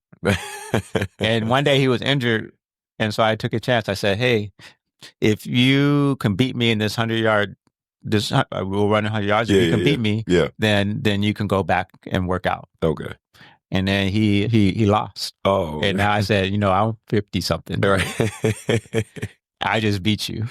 I could tell everybody. Do you want to try this again? Right. And he goes, yeah. So I beat him again. You beat him again? I was going to say, I said 2 weeks. You're out 2 weeks. Okay. And then we created workout stuff out on the lawn on how he's going to get back. But so it's just more competition, still the competition. I'm still dad. Right. And you're still a son. You got to let that go. So you're in the NBA. So what? but we're proud. Right. Yeah. No, so it is. It's. You're just happy. You just get happy that they're just there. Okay. But we all still have to live our own lives, and so I guess you could say it was a healthy detachment because I wasn't latched to his success. Yes. Maybe like LaMelo's dad. Right. Yeah. It didn't. No, my son's gonna be fine. When you guys show the camera, or you guys want to pass him the ball, he's gonna perform. Right. Because we put in the work. Yeah. And so you guys can everybody can have, you could be number one in the nation and what else, you can have all those numbers. And he might be 262. Right. It don't matter. Come play us. Yeah. Put them on the floor. And then it happened here. People just ignore him all the time. And you're looking at, no, this guy was clearly the best. But when he went to camps, we just blow him away. Yeah. We just blow the camps away. So we knew, he knew, I knew that. Just the rest of us had to find out. The rest of us had to we had to catch up. Yeah. No, because I remember, like Summer League, he did well. And then he had that one like tournament weekend he did in Canada and he dropped like 50-something points, 51 points. Yeah, it was just, it was pretty interesting because even when he was at Sonoma, I heard how he was doing because I'm cool with the coaches at Sonoma State. I've, sent them kids before and whatnot. But no, they were saying, hey man, Jalen like dropping 20, he's doing this and doing that. And I was like, really? Like, not to doubt his abilities. I just didn't know he made such a like significant jump. I just, and to see his progression, like I said, was just really cool from a kid. I tried to recruit sophomore year and now I'm watching him like go out there. He even at Sonoma, he could have scored more, but he was into getting everybody involved. And that's why they liked him. Yeah. That was part of why they did well, because he could have been someone that just been ball dominant, but he chose not to be ball dominant. He chose to get everybody else involved. And he was happy with whoever scored. Okay. He just wanted W at the end on the board. I love that. I want a few more questions before we get out of here. I wanted to talk to you kind of circling back to the AAU side of it and just your perspective, because again, I'm with his journey, I'm sure you've seen it all and seen enough.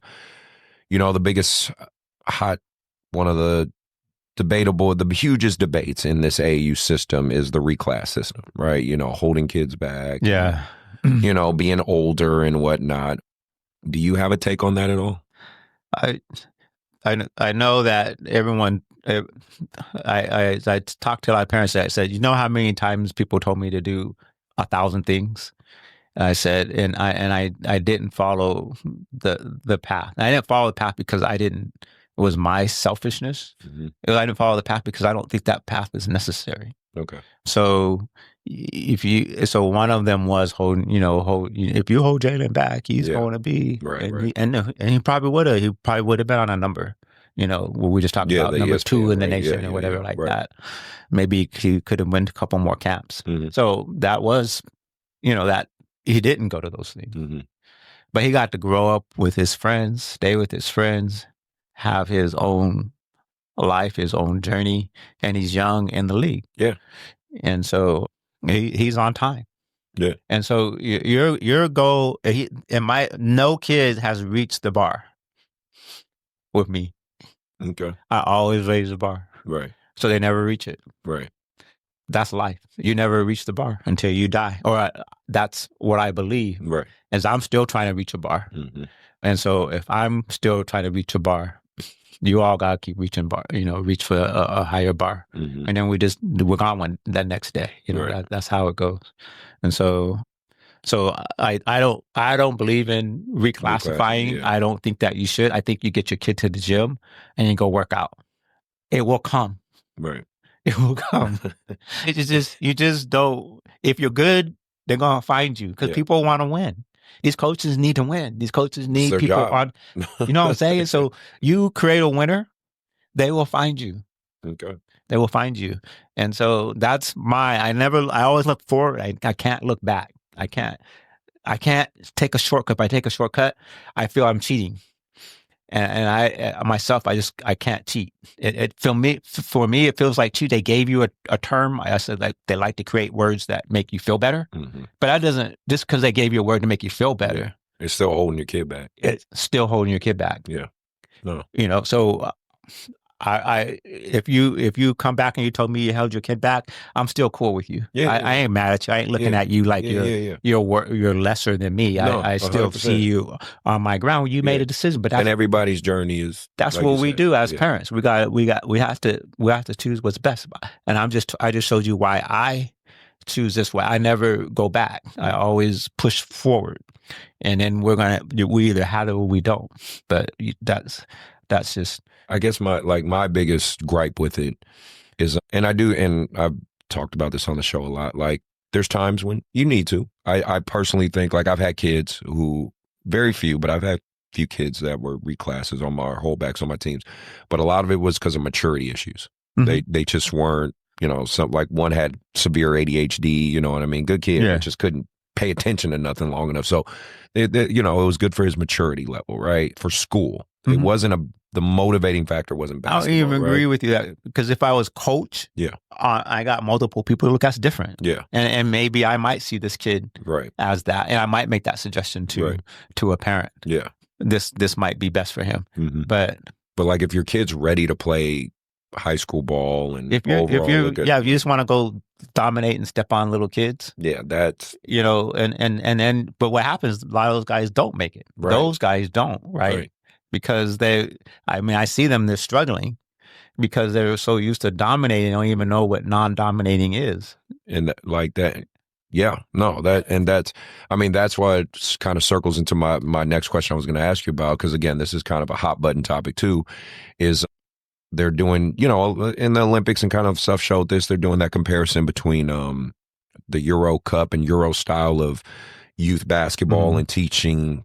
They're the question is becoming, is their tactics superior to the U.S. tactics, right? And a lot of that is because, multiple reasons. One, they emphasize more on practice than they do games. Mm-hmm. They'll practice like 5-6 days a week. And, in AAU, you practice like 1 day a week and play like 9 games, right? Yeah. And then 2, the coaches are more respected and revered, you know what I mean? Like, especially like in the professional Euro Cup circuits, like it's still basically, even though it's professional hoop, it's still like the college model. The coach matters more than the player.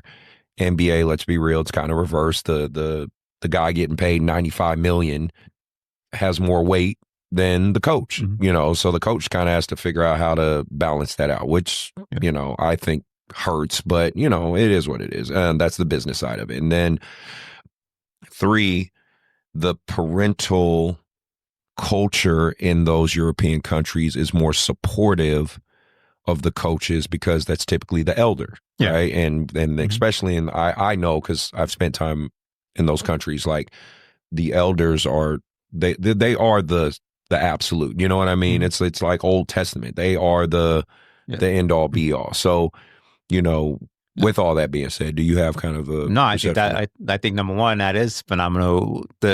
The 9 kids I said I'm working with, it is a mentor system. It's people who walk the path. I mean, people will look at me and I'll see people argue. They'll argue.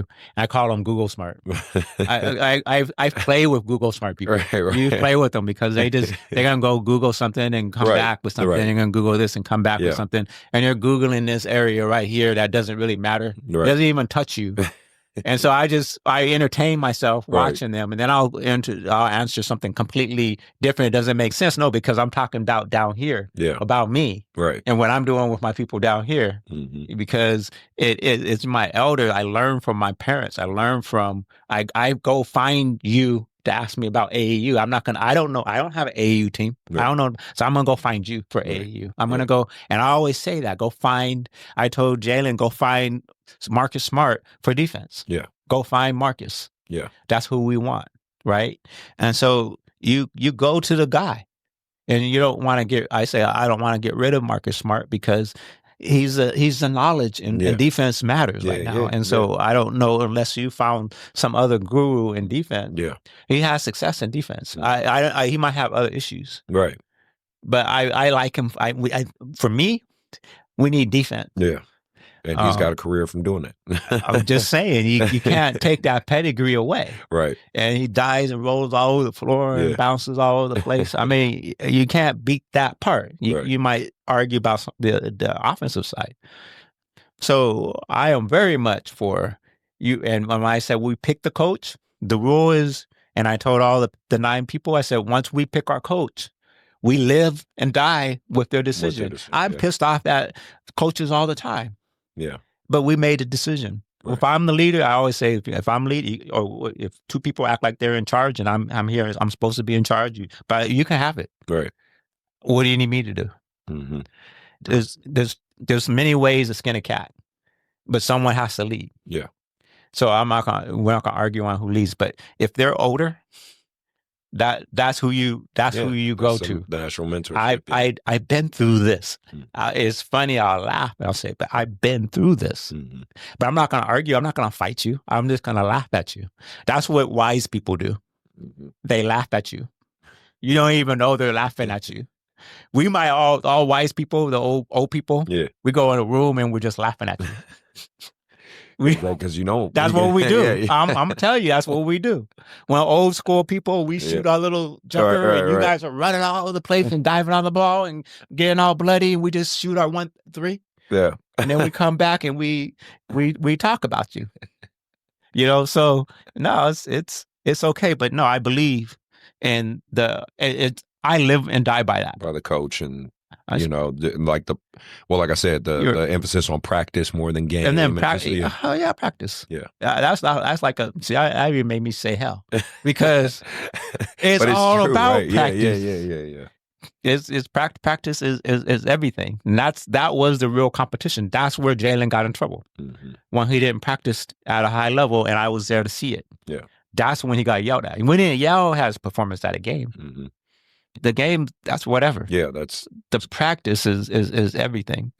And then so what the Euro does have more. I mean, United States, we got issues. You're behind. So don't get my politics side. Right. But, but that's the cult. That's what I'm saying. We're creating babies. Yeah.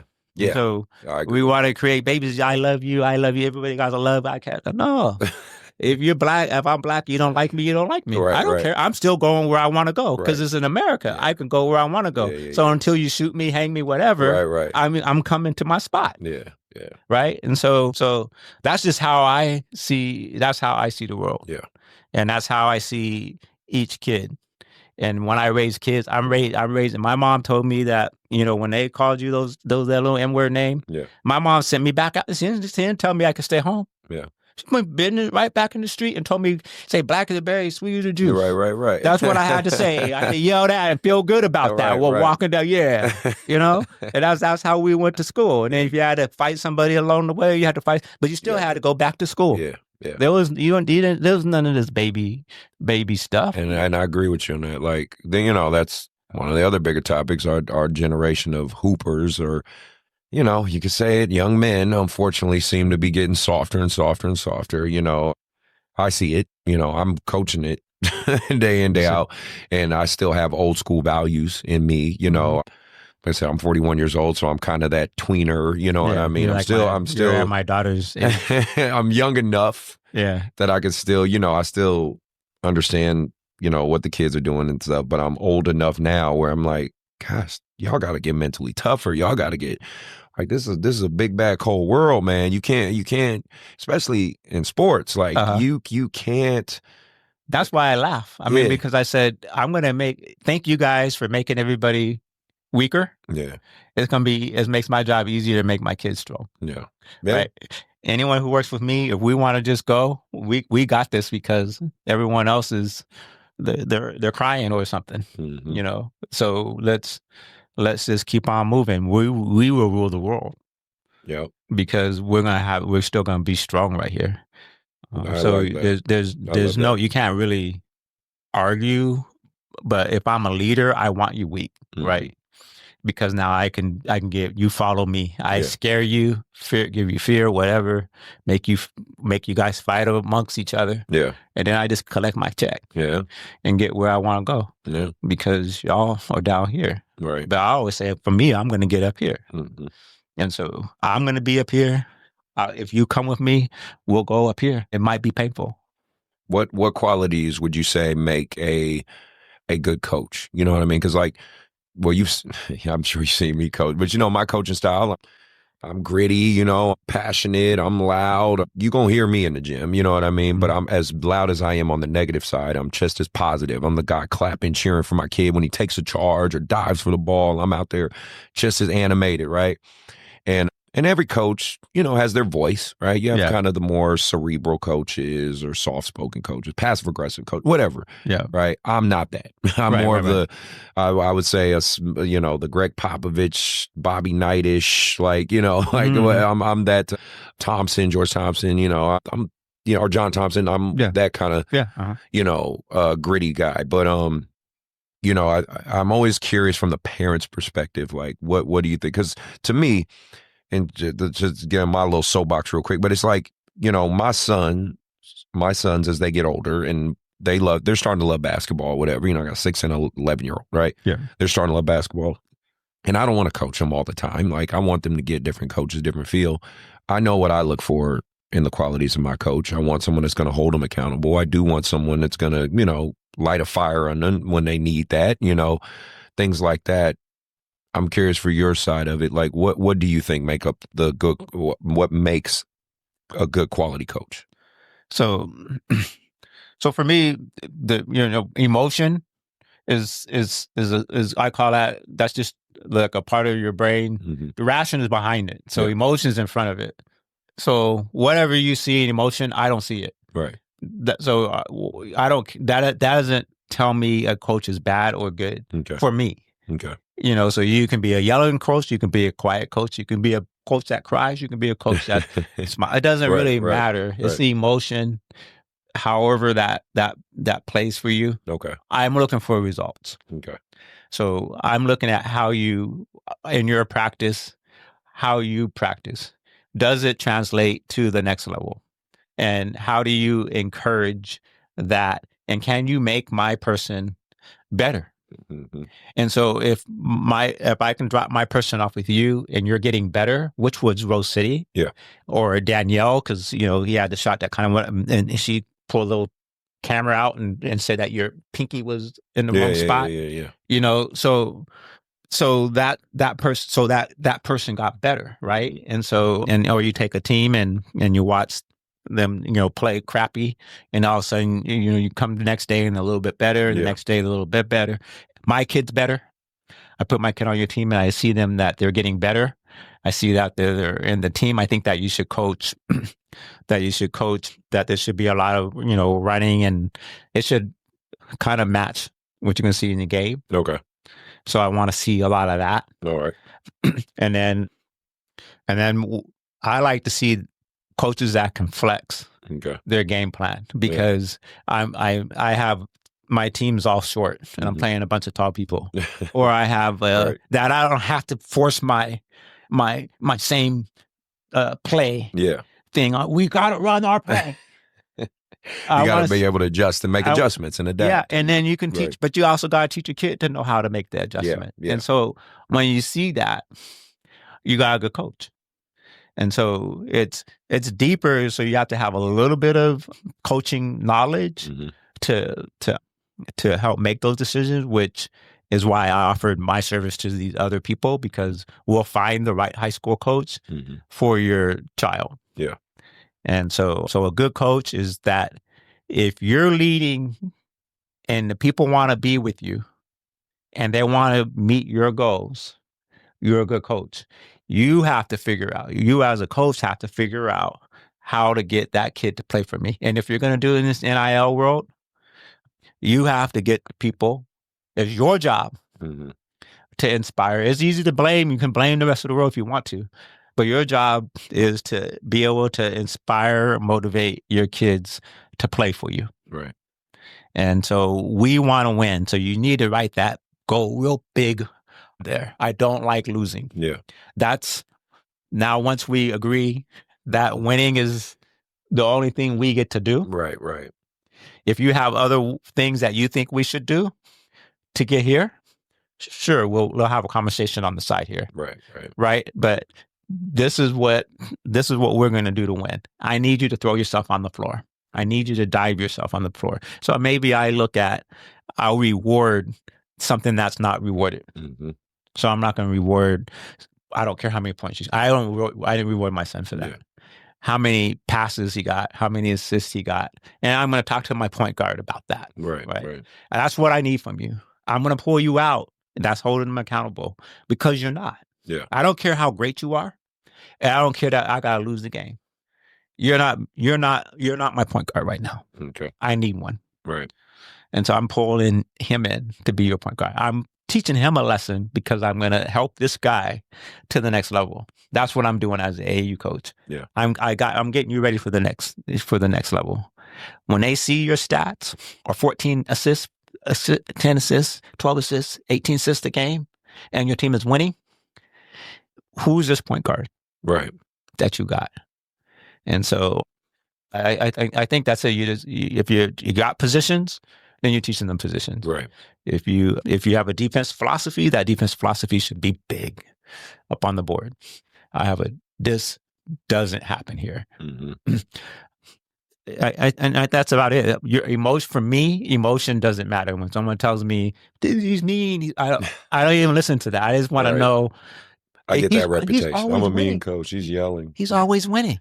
I don't understand. That's what Mike Wall. Right. But his team always goes to the playoffs. So if I need my son to be seen, I need to get to the playoffs. Yes. So you need to put him with someone that maybe can do that. That's all I want from you right now. Yeah.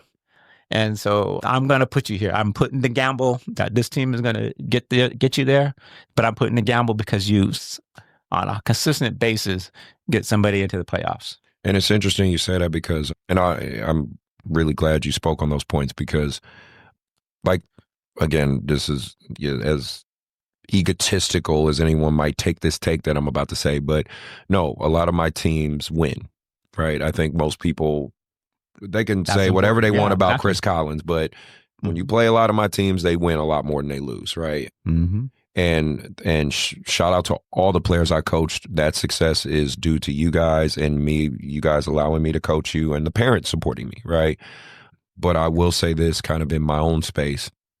Unfortunately, in AAU, it's becoming like what you said, like winning and developing is still not enough. You know what I mean? Like even if they're seeing their kid's success and they're winning and they have a coach that is preparing them for every single step of their journey, it seems like more and more is still not enough. You know, kids want to bounce here or, you know, the grass is greener somewhere else. You know what I mean? Like that's just becoming more and more prevalent culture. I just build that into my system. I was happy you go. When I was a nurse and I was a manager. Yeah. And you didn't want me to go, and I'm gonna consistently have the conversation about let's get there.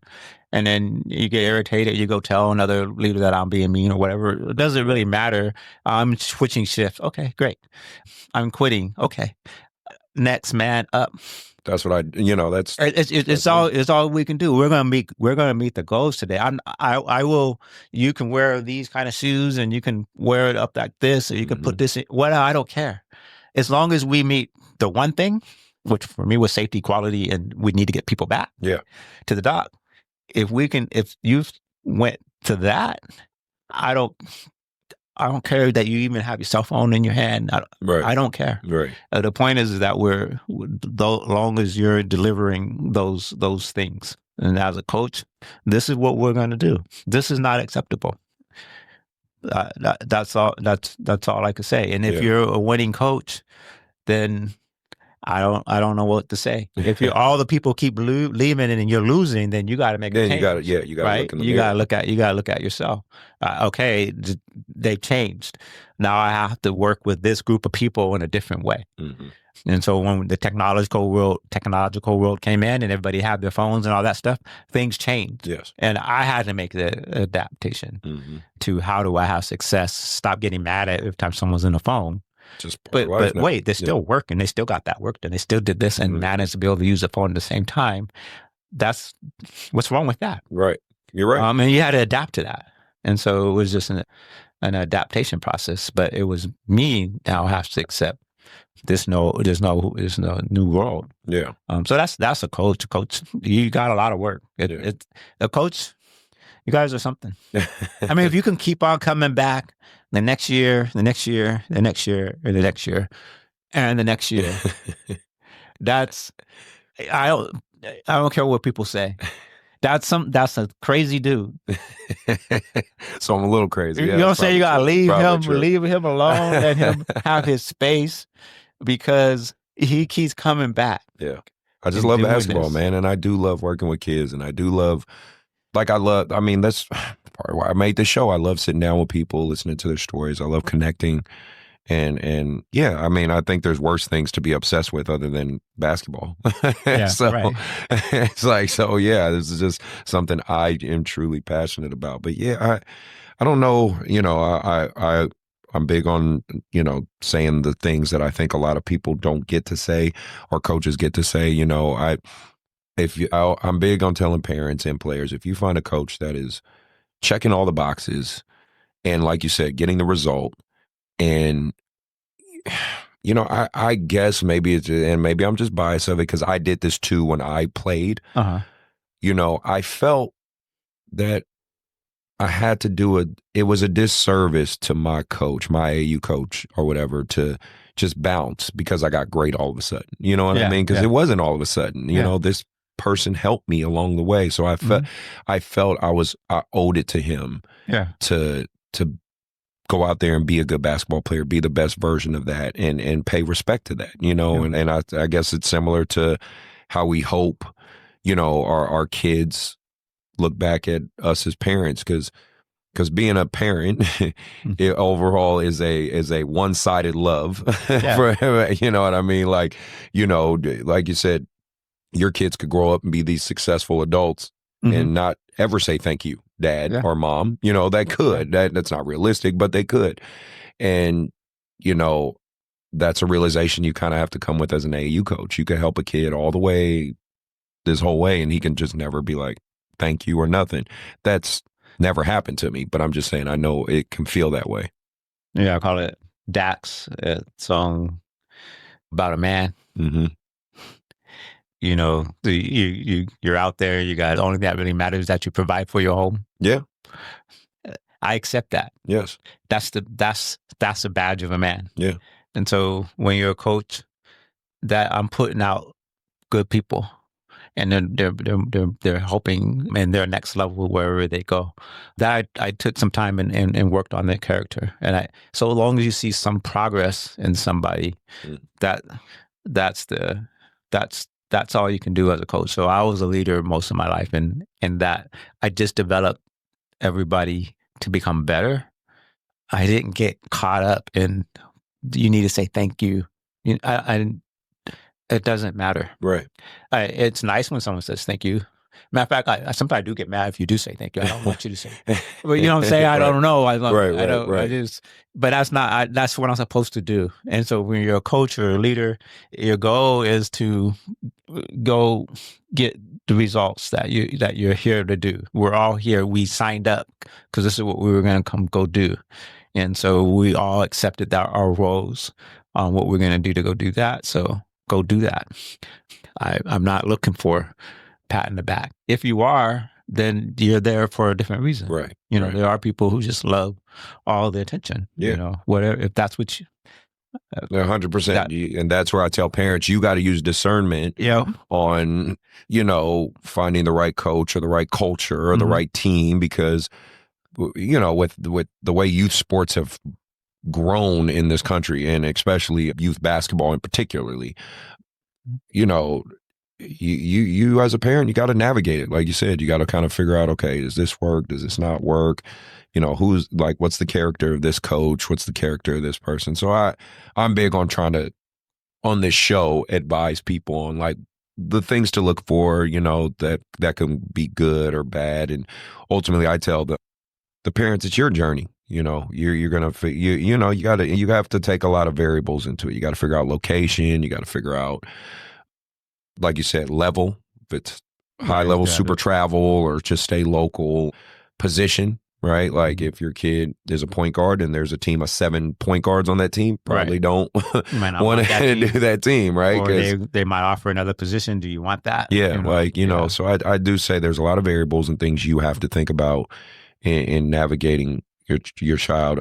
I really only have one last question for you before we do our shout outs and get out of here.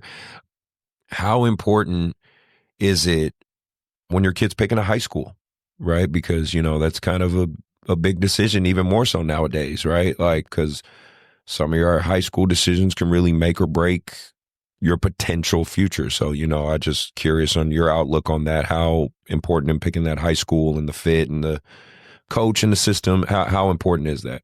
That is the first most important decision that you're going to make as a parent now. Because if you're at a D5 school and your kid's dream is NBA, it's different, right? Yeah, if your kids' aim is great academics, basketball for fun, those are different decision making. So that's why I say, like with the kids I'm working with, the first goal is we're going to choose your high school, but we're going to go through all these steps. I call and say, did they show up at kids' place?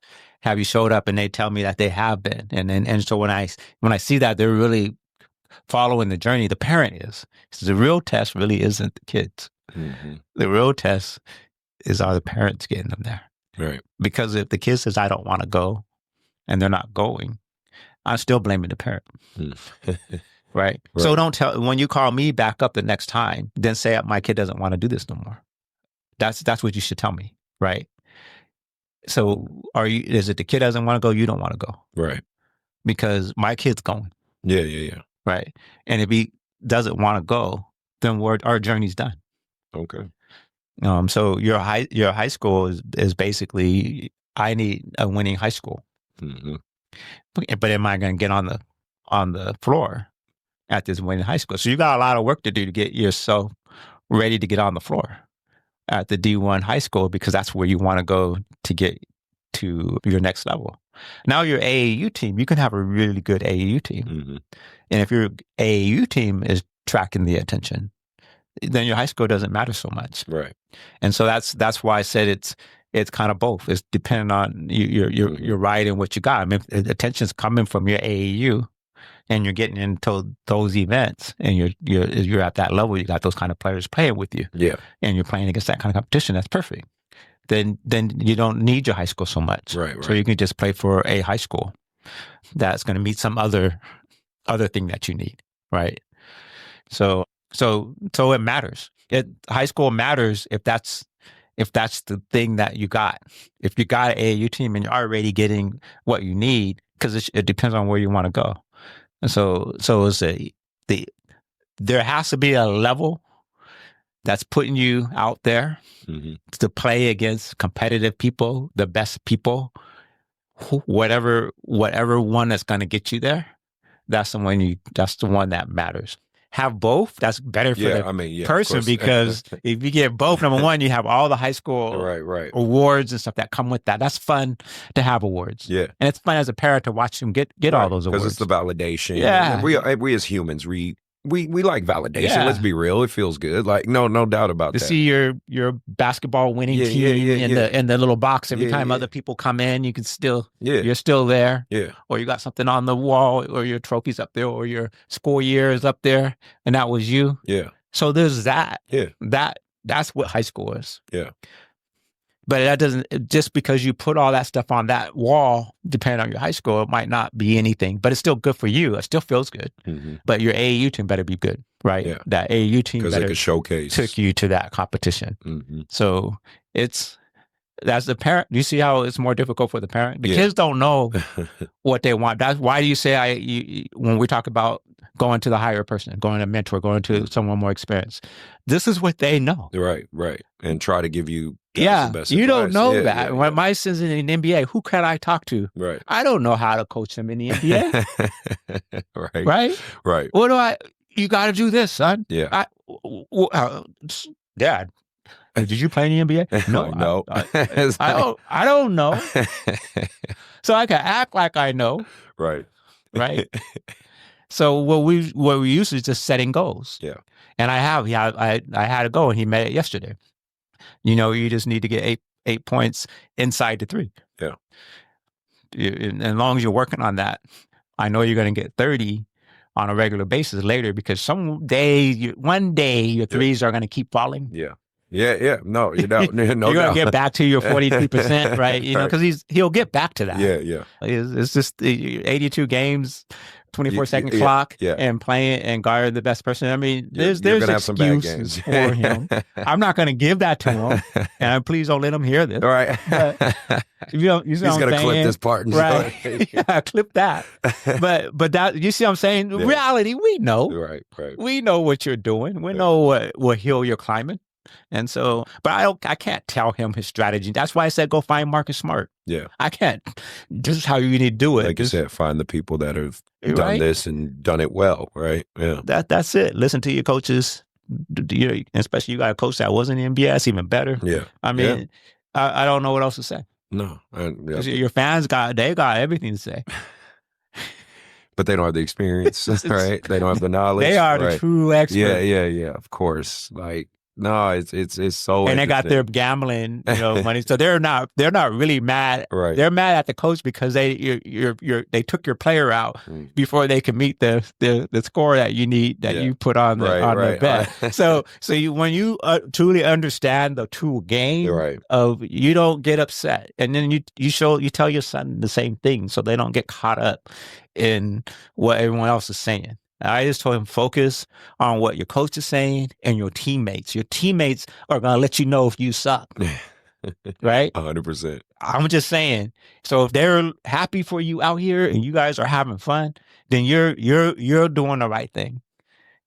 Who cares what the rest of the world says? When you spoke, and this question just popped because you said it, and there's, like I said, there's 2 more questions, because I have this, and then I want you to talk about the Jalen Wells elite thing and all that moving forward, because I want to for sure promote that. As a parent, because parents use this excuse a lot when it comes to AAU to me, and I don't like it. 'Cause they say, and maybe you might see it different. I try not to live in an echo chamber, so I'm always welcoming opposing views. Yeah. Opposing views is necessary. Yes, but like let's say one of my 6th graders or 7th graders or whatever, the parent comes to me, team's winning, doing successful, everything's going well. They come to me and the kid's playing, plenty of playing time, whatever, but he's not scoring enough points, whatever. The parent comes to me, is like, he says he wants to quit the team and do this thing over here, right?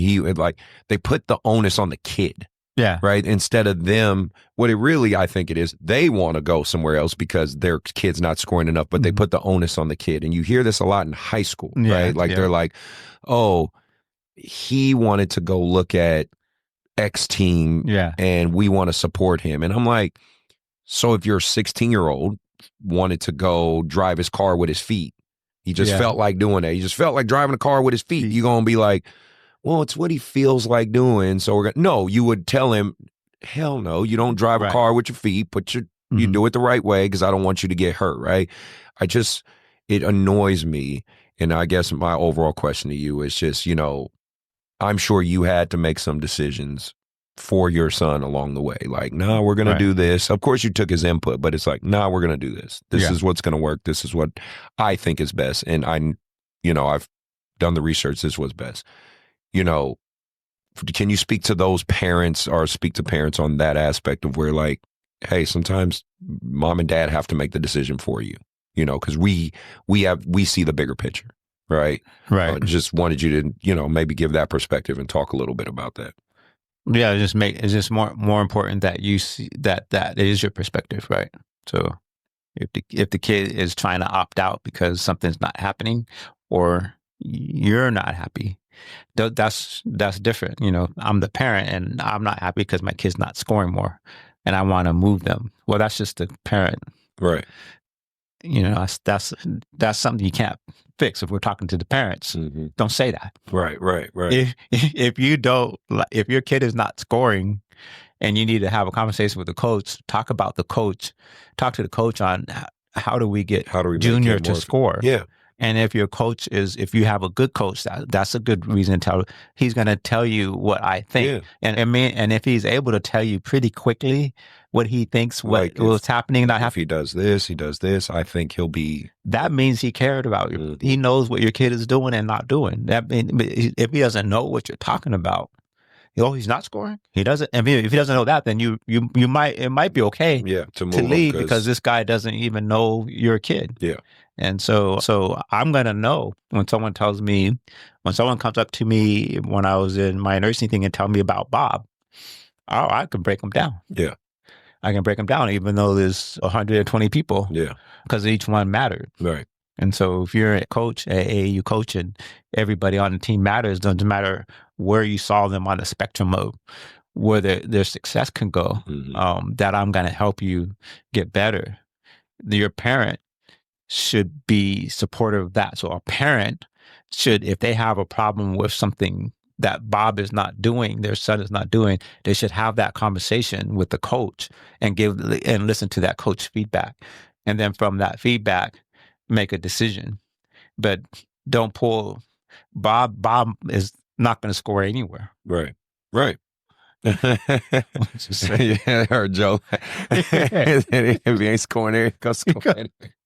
No, that's true. Like, I mean, because that's what I'm saying. I tell parents, like, you have to make these decisions for your kids, and sometimes they might not like it. Okay. No. Like my son, if he could wake up every day and eat cotton candy for breakfast, he would do it.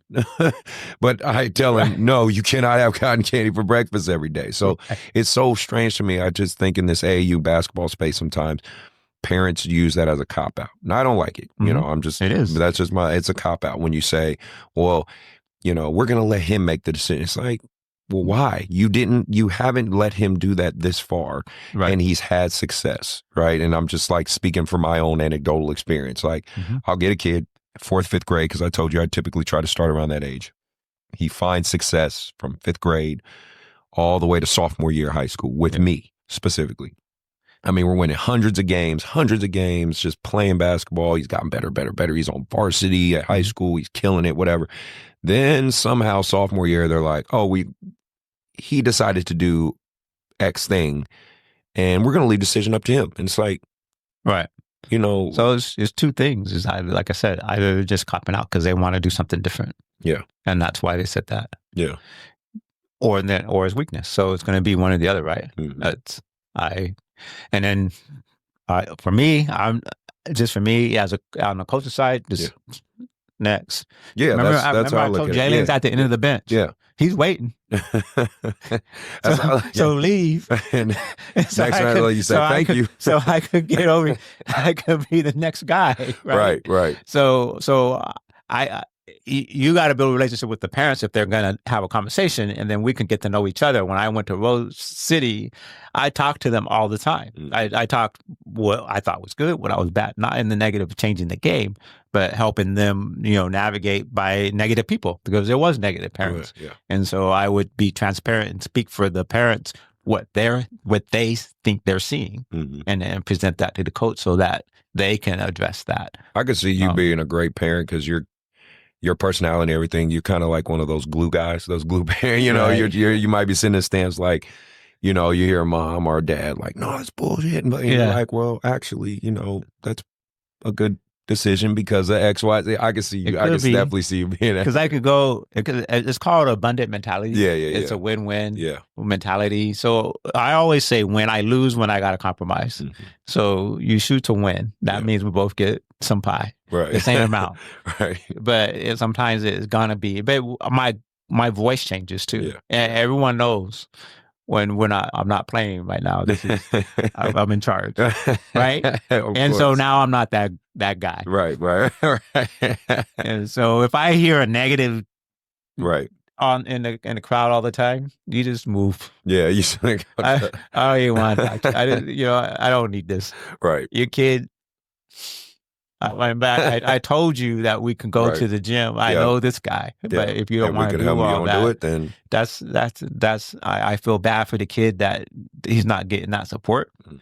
But that's where most kids fail. It's the parents. That's why I kind of started this off.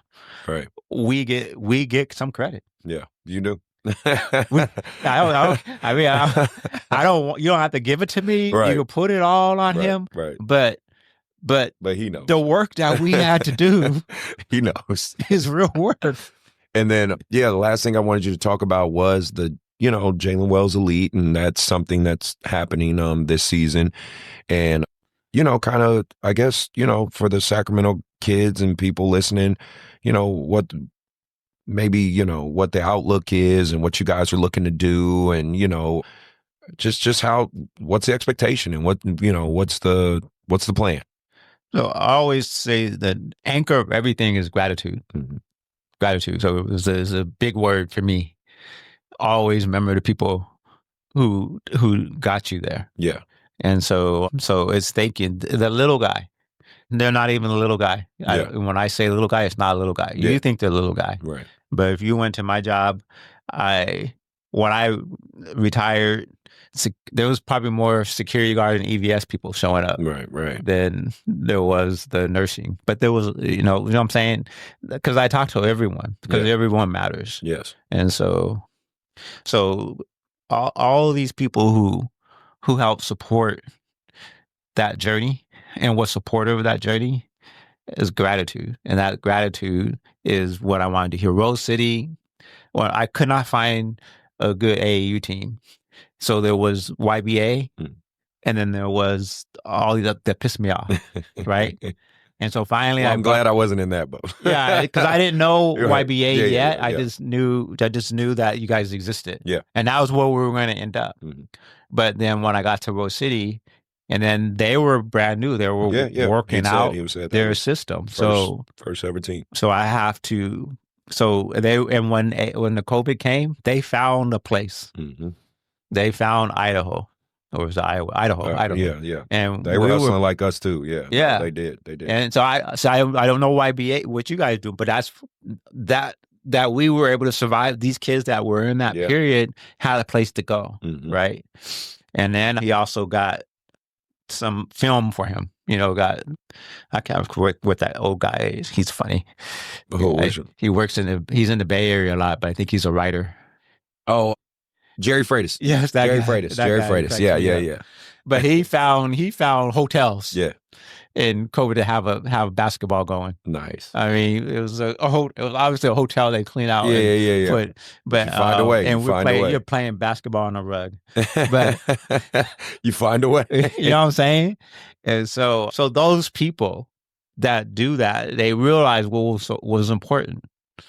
And so because I seen so many kids when that dream was gone, I don't think really people understand that when these kids are in any sports, when you take that away, what that does, that's almost, you might as well just shoot them in the head. Yeah. A lot of them. It's like chopping an arm off. It was tragic. It was the most tragic period in my time, and they're not letting parents come and see their people dying in the hospital. Yeah. Those two were the most. Right. They hurt. Yeah. And I don't hurt very often, but those two things actually hurt. But it's gratitude. And so that's why you're starting a program so with Brandon, we just want to get team and put it under Jalen's light. Because Brandon pretty much told me that thank you for everything we did, and Jalen has a key, can come in to do whatever he wants to do with us, and so I want to return that favor. And there's another person, Alicia Harris, I want to give a shout out for. Yeah, big shout out to Alicia. She does so. She takes anyone in the streets, and she's another special one because they don't always pay, and they're the most.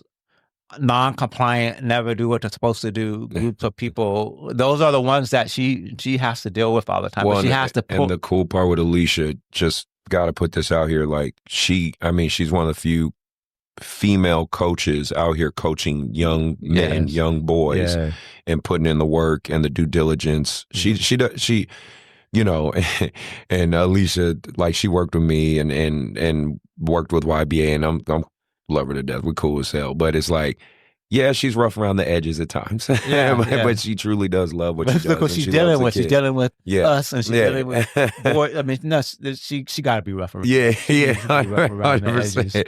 But it's like, no, she does deserve her flowers. She does deserve a lot of credit. So I just morally wanted to put that out there for sure. Oh, good, because I'm glad she got the little extra because she does a lot. Yeah. So Jalen, that's his other name that he mentioned, Alicia Harris, just because of everything that she's done.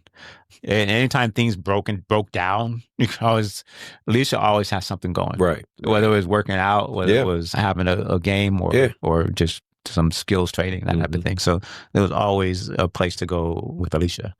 So we're going to start this Jalen Elite. That's what this shirt is about. This is what the shirt looks like. And there's a white one that looks like this. It'll start with just the upper team. Okay. And it's not Jalen's right now. He's just supporting it with money. But his name it's not his brand. It's not. Right. It's Brandon's baby. But when Jalen continues on and does what he needs to do and gets a second contract, right, then that's when we're going to look into circle back, and we're going to have a whole team. Yeah. Jalen wants Sacramento. Nice. He wants everyone to be supported in Sacramento. That's great. So that's the one good thing. Everybody hang in there. Right. Right. When he gets that second contract. Yeah. He's coming to SAC. And that'd be great to have, truly like a paid for, because and let me give my credit to some of my competitors, because I know them, and I'm on the directorial side, so I know, like, for instance, Play Hard, Play Smart. Yeah. Been around a long time. They sponsor teams, and they won the New Balance circuit this past season, their top 7-2 team. But, they find sponsorships, they find ways to take care of their kids and get things paid for. I know, like I said, on my end, I'm always working on trying to get sponsorships, donations, and try to take care of my kids. Let's be real, that's just the biggest hurdle when it comes to high-end AAU, is the financial side of it, where, like you just said in the show, hey, parents, you got to be willing to invest. Having someone like Jalen potentially, be down the road and being able to have a paid for program that can help high school kids get to that same road, that he's creating a lane that can help these guys. I think that's huge. And I think we need something like that in Sacramento, because it's so crazy to me how we outsource so much of our talent. We have a good gift.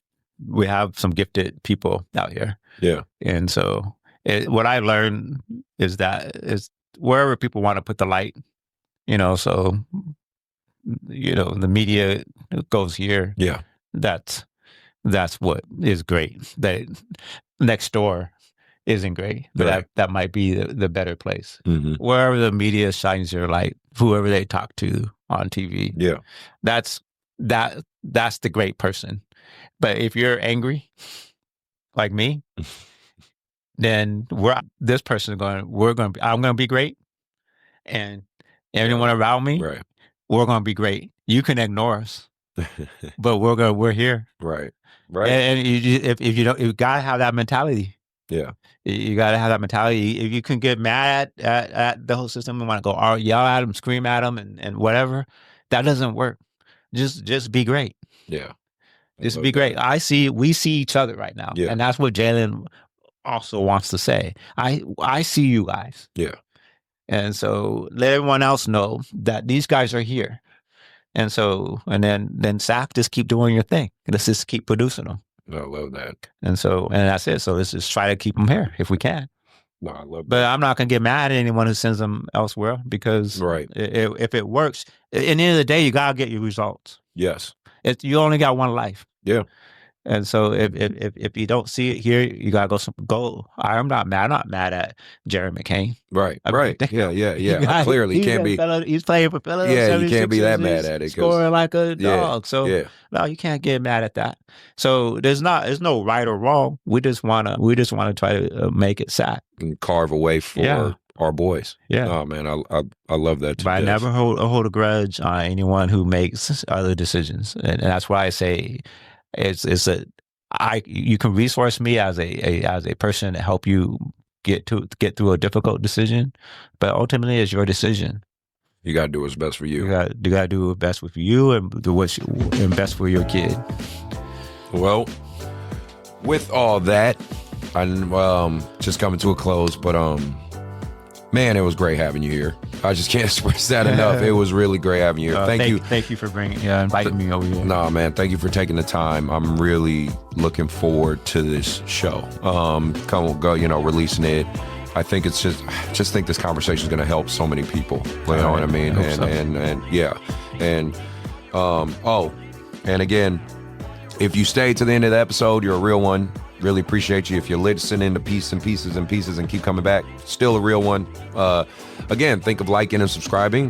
Definitely helps out. I will leave links to Mr. Wells' social media. So you guys, if you want to follow his journey, kind of see what we've been talking about with his son and the old videos and the work ethic he's put in, feel free. And obviously I'll leave links for Jalen as well, so you can support him and follow his journey. Is there any shout outs you want to do real quick to anybody that you can think of right now? I know we're talking a lot. I'll give a little Dante.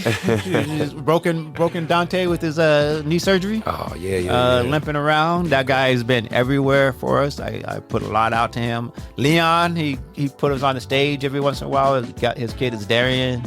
Ankrum. Yep. My man.